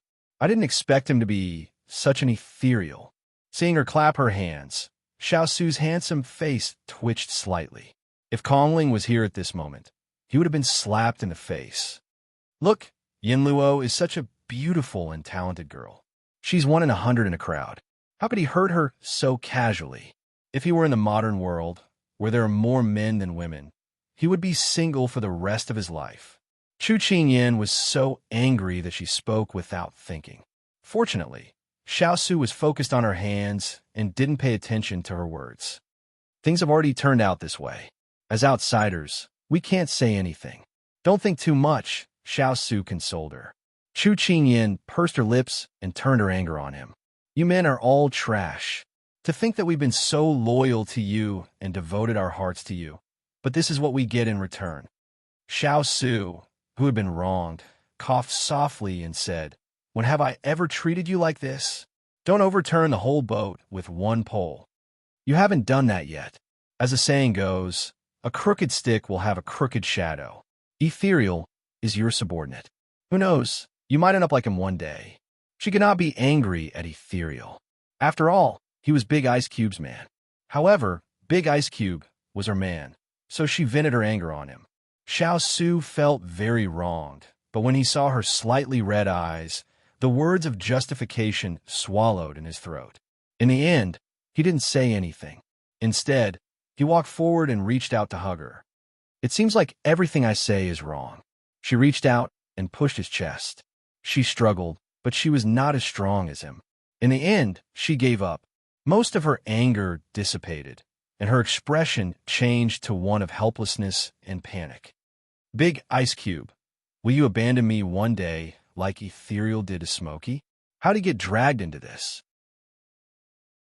Xiao Su was about to scold her for talking nonsense, but when he met her hazy and watery eyes, his voice involuntarily softened. "I won't." When we were in Lian City, Ethereal would personally go to the kitchen to tell the cook Smokey's taste. On hot days, he would personally cook mung bean porridge and have someone bring plum soup to her. On cold days, he would carefully ask the servants if the heater in her room was enough. When she went out to play, he would wait until she came back before going to rest. He never let Smokey know about these things. I can tell that Ethereal really likes Smokey, and Smokey also likes Ethereal very much. However, why would Ethereal say that he doesn't want to be with Smokey so easily? The feelings of the past are not smoke. Once the sun comes out, they will vanish in an instant.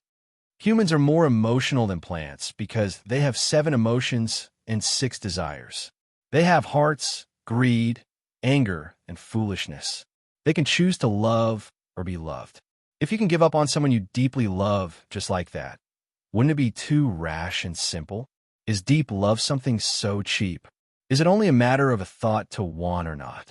Chu Qingyan felt more confused than ever as she thought about Ethereal and Smokey. She was a beginner. It was her first time stepping into the field of love. She didn't know how to love someone, how to hold someone's hand for the rest of their life. But she had a vision and followed her heart. However, Yin Luo and Kongling had been together for more than 10 years. Their love was strong, and their hatred was strong. They had been entangled for so long, but their love was no less than Yin Luo and Big Ice Cube's. However, even Kongling could let go of a relationship so easily and push away the person she loved deeply. Yin Luo couldn't help but wonder if love could last forever. Could it guarantee that they would support each other forever? She was at a loss, scared, and panicked. Xiao Su could feel the uneasiness of the person in his arms. He frowned and thought to himself, ethereal and smoky are really worrisome. He sighed softly and placed a hand on her shoulder. He pulled her out of his arms and straightened her in front of him. Her nose and eyes were red. Although she wasn't crying, she looked like she was on the verge of tears. It was even more worrying. Her pitiful appearance made him want to hold her tightly in his arms. However, he knew that if he didn't answer her today and reassure her, he was afraid that she would hide a knot in her heart when he wanted to be close to the little one in the future. "Ian, do you have so little confidence in our relationship?" he asked. She opened her mouth, but her words were stuck. She hesitated and hesitated. Xiao Su sighed. "Don't you think it's too rash to deny our relationship over the past few years just because of ethereal and smoky?" She could hear a hint of loneliness in his words. Xu Qingyin's eyes cleared up a little. She bit her lip and shook her head. He said earnestly, "Sometimes what we see with our eyes and hear with our ears isn't necessarily the truth. I believe that ethereal has its difficulties." Difficulties? What difficulties? She was immediately attracted by these two words. Although he knew the reason, ethereal didn't want others to know. As his master, there was no reason for him to gossip. He blinked his eyes and avoided this topic. Ethereal's feelings for Miss Chung are unquestionable. However, we are outsiders. Even if we can see more clearly than they can, we can't interfere with them. Time will prove many things.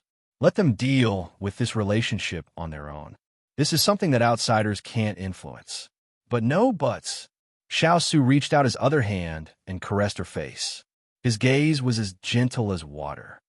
"Ian, I am me, and you are you. My feelings for you are like the radiance of the sun and the moon.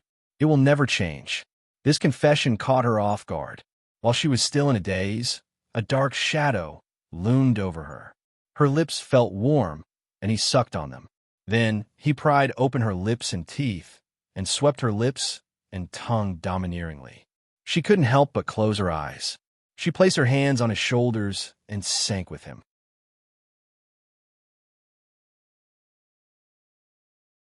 Chapter 945.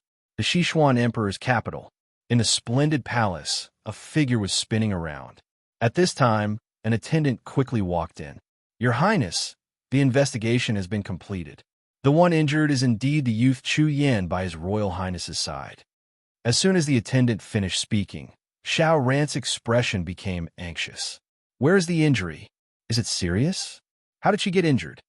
The attendant couldn't react to this string of questions. "I heard that it was because she fell into the Prince of Nansang's trap, but she escaped in the end." As for the other questions, he looked troubled. This subordinate didn't find out. He only knew that she was injured, but he didn't know whether it was serious or not. Xiao Ran felt like there was a blunt knife in his heart that kept grinding. It didn't want to give him a quick death and just left him hanging like this. He took a step back. His mind was filled with the image of her lying on the bed poisoned because of him. That pale and bloodless face immediately changed. "Arrange for people now. I want to leave the palace." "Your Highness, consort you wants you to stay in the palace for this period of time. It's safer." The attendant was shocked and immediately replied, "I don't care about that anymore.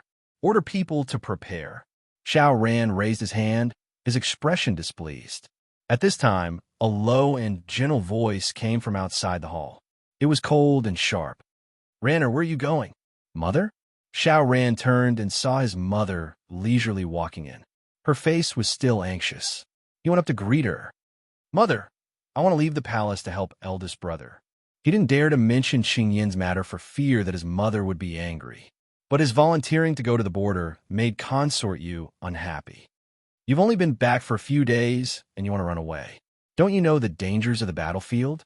Xiao Ran followed beside her. "Imperial Mother, Ai's injuries are almost completely healed. It's all right. In any case, I has led troops in so many battles. I can help eldest brother. You've forgotten the pain after the wound healed. Don't forget how you were replaced by someone else and came back with your face completely shamed." At the mention of this matter, Consort Yu was so angry that her liver hurt. During this period of time, she had suffered much from Empress Liang's mockery and ridicule, as well as the people in the imperial harem adding insult to injury. Even His Majesty, in order to show his favor and stabilize Empress Liang's faction, had been staying in Chaoyang Palace recently. As a result, she had to stay alone in her boudoir and endure Empress Liang's smug and flirtatious expression during the day. This made her even angrier. Now, not only did her son not stand on her side to stand up for her, he even wanted to help Xiao Su. She had really raised an ingrate. Xiao Ran's face paled. This matter had always been a knot in his heart. Young and frivolous. Even the most reserved and steady youth could not overcome this obstacle in his heart. All of his pride had been destroyed in his repeated failures. Seeing her son's pale face, Consort Yu's tone couldn't help but soften. Ranner, I heard that recently you've been investigating the people around Xiao Su. Who is worthy of your concern? Xiao Ran heard this and avoided her gaze. It's nothing. It's just a friend I knew in the past. Is that so? Why does Imperial Mother not know that you know that person called Chu Yin? Consort Yu's gaze turned sharp. Xiao Ran was shocked. Imperial Mother actually knew? The change in Xiao Ran's expression did not escape Consort Yu's eyes. She chuckled. Who is this person? What is his relationship with Xiao Su? How do you know him? It is a playmate I knew from eldest brother's side. Xiao Ran couldn't speak fluently. Consort Yu's sharp gaze swept over him, and she snorted. Ranner, Imperial Mother doesn't want you to hide anything from Imperial Mother. Xiao Ran had an embarrassed expression. Imperial Mother, I won't leave the palace. I'll stay in the palace and not cause any trouble for you. He couldn't persist any longer. Otherwise, if his Imperial Mother suspected that he was investigating Qing Yin's identity, it would bring disaster to her. Eldest brother wouldn't be able to escape the responsibility. Consort Yu glanced at him. Her expression didn't change. You're still the most considerate son. In the following time, study well and learn more about your Imperial father's way of governing. It will come in handy in the future. Xiao Ran wanted to refute, but under his Imperial Mother's gaze, he could only swallow his words. Ranner, you can't get what you want today because you don't stand high enough, don't have enough power, and aren't ruthless enough. When you have everything, what can't you get? Consort Yu seemed to see through his thoughts. Her gaze was like a knife, and her voice carried a certain persuasion. Xiao Ran's eyes turned blank. Was it like this? If he had enough power, then wouldn't he have to worry about so much? He could have Qing Yin stay by his side without any worries. He wouldn't have to worry about anything, would he? Consort Yu saw that his thoughts were wavering, and a trace of a smile appeared on her face. Then she gave him a few instructions before turning and walking out of the palace. On the way back to the palace, Consort Yu's face didn't have any of its previous gentleness. She said to the servant beside her, have someone investigate Chu Yan's background. Yes, she wouldn't allow any accidents to happen in Ranner's life. Consort Yu walked to the Imperial Garden and stopped in her tracks. She looked at the fragrant flowers in the garden and curved her lips. Liang Yuan, I'll let you be smug for a while, but I won't let you be smug forever.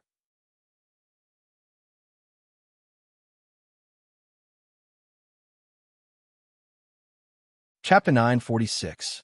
When Shang Yinluo woke up, it was already the morning of the next day. She had a splitting headache and felt weak all over. She didn't know what time it was. She turned her head with great effort and saw the little girl sitting by the bed. Chu Qing Yin, who was deep in thought, turned around immediately when she heard the noise. Her eyes were filled with joy as she said, "You're finally awake. What's wrong with me?"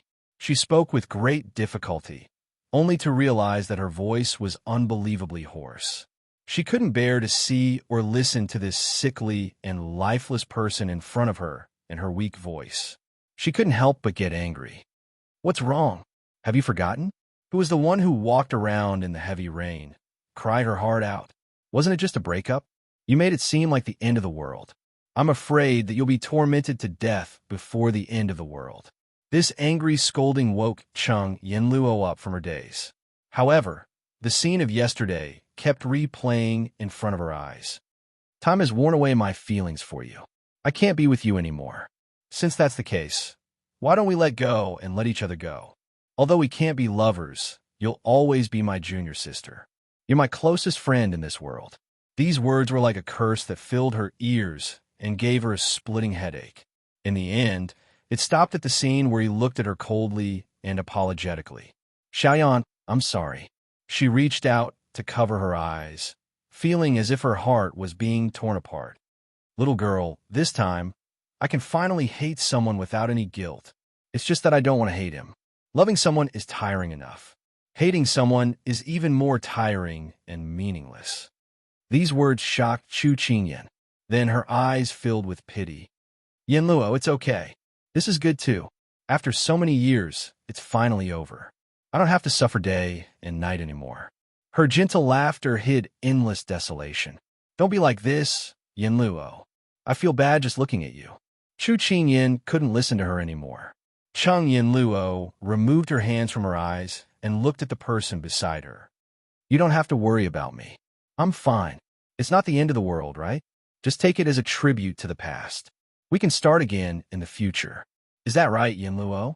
Why are your smiling eyes filled with endless emptiness? However, she couldn't say anything at this moment. Yin Luo had calmed down after a long time. She shouldn't bring up the scars anymore. She changed the topic and said, "You had a high fever yesterday, and it lasted the whole night. Fortunately, your fever has subsided, and the medicine is brewing. Drink some porridge now to moisten your throat." As she spoke, she brought the bowl of porridge that had cooled down.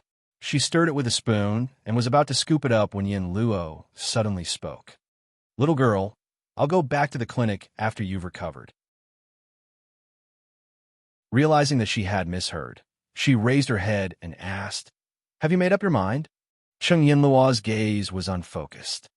"There's no point in staying. Although I really want to stay by your side, we'll see each other all the time. My pride won't allow me to embarrass myself in front of someone again. All right, I'll support any decision you make." Although she felt that Ethereal's attitude towards Yin Luo was unfathomable, she felt that there was still a chance to salvage the situation. However, when she thought of the current situation and thought that Yin Luo would be safer away from here, she couldn't help but close her mouth and swallow her words of persuasion. "Thank you, little girl." Chung Yin Luo thanked her sincerely. "We're friends. Don't be so courteous with me." She pretended to be angry. Chung Yin Luo smiled.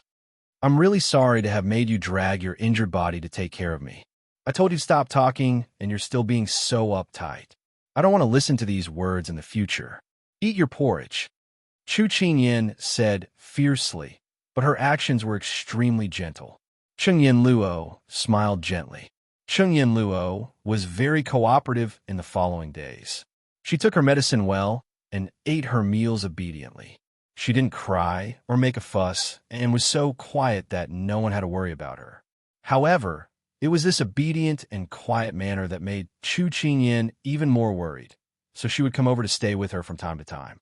This inevitably made Xiao Su feel indignant.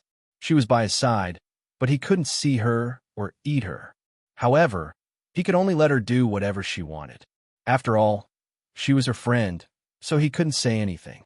However, Ethereal had been ordered around by him recently. He couldn't touch the little fellow's people, but that didn't mean that he couldn't touch his own people. Even Hualing, who was implicated by Ethereal, couldn't help but grumble as he moved the herbs. "Ethereal, you brat. You don't want such an infatuated and beautiful girl and insist on making piles of these herbs. I really have to take my hat off to you. Speaking of which, even Miss Chung, who has such a feisty personality, is dead set on you. I really can't bear to see you like this." Ethereal remained silent. Hualing had always been at odds with him, so he wanted to tease him at this time. However, when he saw his gloomy appearance, he couldn't help putting away his joke. He looked at him suspiciously. "Ethereal, what is wrong with you?" "I'm fine." Ethereal softly replied. "Is that so? I saw you personally check the furnace for Miss Cheng's medicine this morning. Can you explain to me why you're publicly rejecting her, but secretly caring for her?" Hualing leaned over to look at him. Ethereal's hand paused. He picked up the herbs and turned to walk forward. "You don't understand." Hualing winked at his back. "So what if you like someone? You're looking down on us, single dogs." However, to be honest, he really didn't understand. The peaceful days passed by as they rested and adjusted. Inside the study, Xiao Su and his trusted subordinates were discussing their strategy. Master, it was as you expected. We didn't make a move, and Southern Songside couldn't see through us. The spy hidden in our army couldn't hold back and sent a message to the other side. Our whereabouts were finally exposed. Hualing handed over the letter in his hand as he continued to speak.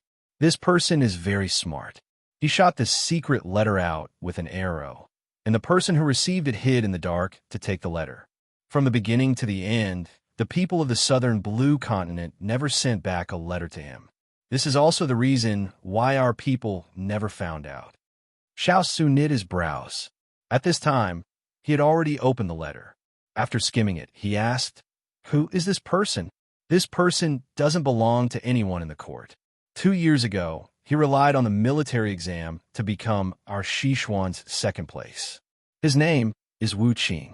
Because his martial arts aren't weak, and he knows a bit about the art of war, he was sent to the border by His Majesty. In these 2 years, he has made quite a few contributions and is now the deputy general of a battalion. Hualing honestly replied. He had an impression of this person. He seemed to be honest and simple. Xiao Su coldly curled his lips. It's about time. It's time for us to counterattack.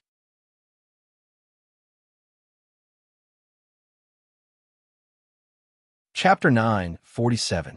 Although they had been biding their time for the past 2 days, and the enemy was also silent, Chu Qingyan could feel the increasingly tense atmosphere in the air, as if something was quietly happening in a place that was invisible to the naked eye. When it was close to noon, Jean Xian, who had been missing since he was taken away by Big Ice Cube, appeared in front of her. Have you gotten used to the barracks recently? She knew that Big Ice Cube had arranged for him to be in the granary, but she didn't know the details. At this time, she smiled and asked with concern. Jean Xian nodded. I'm already getting used to it. Master doesn't need to worry. Hearing this, Chu Qingyan laughed heartily. You're my man. How can I be worried about you? In the future, I hope that when you succeed, I can also bask in your glory. The speaker didn't mean it, but the listener meant it. Jean Xian's expression was serious, as if he was making an oath. Master, don't worry, no matter where I go, no matter what I do, as long as Master needs anything, I will ask at any time. In my heart, you are the only master. This was showing his position. Whether he could be an official or not in the future, his loyalty would never be to the emperor, but to the woman in front of him who gave him a chance to be reborn. Although these words sounded very comfortable, Chu Qingyan faintly felt that. Why did it sound so formal? Just as she had yet to come back to her senses, Jean Xin had already continued speaking. Master, in half an hour, this subordinate will set out with the provisions. You must take care of your body. Jean Xian bowed his head. She was stunned. Are you going to carry out a mission? Yes. She wanted to ask more, but remembered Big Ice Cube's instructions these days, to take care of her injuries and not to interfere in other things. Although she was unwilling to accept it, in the end, she didn't ask anything. Good, do well. Follow His Highness. Your future is bright. In the future, when you make a name for yourself, Xining will follow you, and I will be more assured. At this time, Chu Qingyan was like an old mother, worrying about the life of the people around her. In such a serious atmosphere, the master actually talked about this. Jean Xian's expression was somewhat unnatural. After a few words, he fled. Chu Qingyan looked at his departing figure and smiled slyly. Little guy, you're shy now. When the war was over, she would go back and arrange a marriage between the two of them. This could be considered as a happy ending for childhood sweethearts. Lang came riding on a bamboo horse, circling the bed to pluck green plums. In the past, when she heard this poem, she felt very warm. Who didn't want to have a childhood sweetheart? This was truly a lifetime of companionship, not missing a single part of the journey. She wondered if she and Big Ice Cube could be considered childhood sweethearts. She asked him when they came to the study. Xiao Su meditated for a while and smiled faintly. You can say that. This answer was not certain at all, but on the way here, she had thought about it a lot.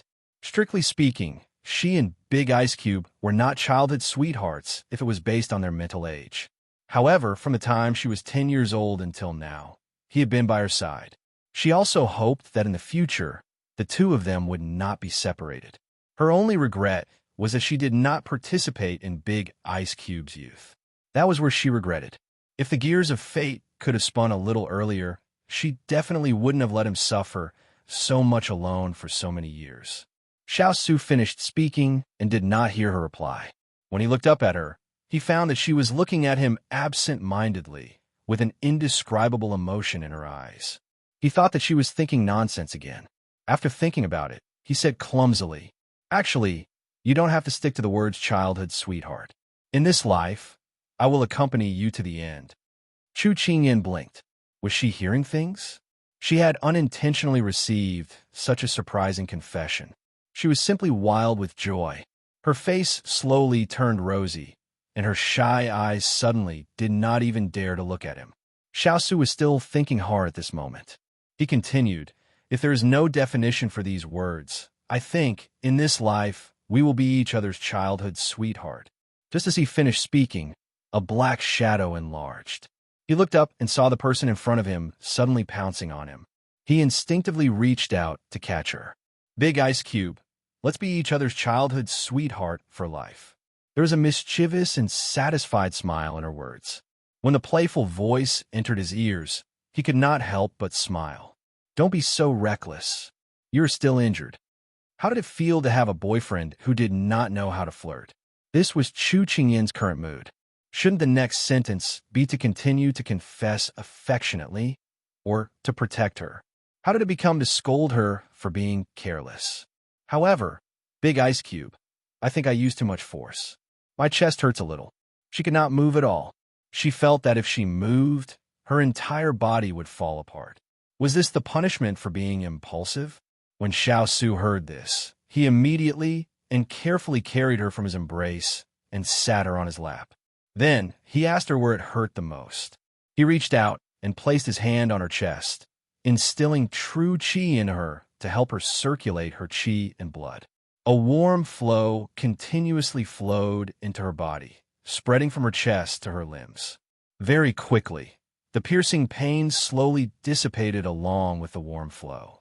In the end, her entire body felt warm and comfortable. Xiao was worried and anxious at first, but when he saw her relaxed expression, he could not help but heave a sigh of relief. He did not know whether to laugh or cry at her previous actions. However, when his mind relaxed, he gradually felt the softness under his palm, as well as the warmth. His heart started to beat faster, as if it was contagious. His originally calm heart started to become restless. He felt that the skin under his clothes was burning fiercely. He wanted to stop, but she still needed to inject true qi. In the past, when faced with the teasing of all kinds of women, even if they took off everything, he could still turn a blind eye. His heart was calm, as if he was looking at a piece of wood walking in front of him. However, this little fellow in front of him didn't even need to use any charm techniques. She didn't even need to move. She only needed to stand there quietly, and his eyes would follow her. Not to mention, she was lying obediently in his arms in the most defenseless position. He felt that his heart was about to burn from the torment. Chu Qingyan also noticed that his hand was placed on her chest. Because she was recuperating, she did not bind her chest today, so the scorching heat pressed against her, causing her face to blush again. However, she felt that the person in front of her was too serious, as if he did not have the slightest passion for love. How could she be the only one whose heart was beating wildly, suffering from the torment of budding? After moving her arms slightly and finding that she could move freely, the corners of her eyes moved playfully. She got up and wrapped her arms around his neck, and then sent her lips forward. You're tuning into the Romance Rendezvous YouTube channel. We're so grateful for your support, and don't forget to subscribe to join us on this incredible journey through captivating stories. Your generosity through donations truly makes a world of difference, as it's the primary source of revenue that allows me to expand and enhance this channel for you. Thank you from the bottom of my heart for being a part of this adventure.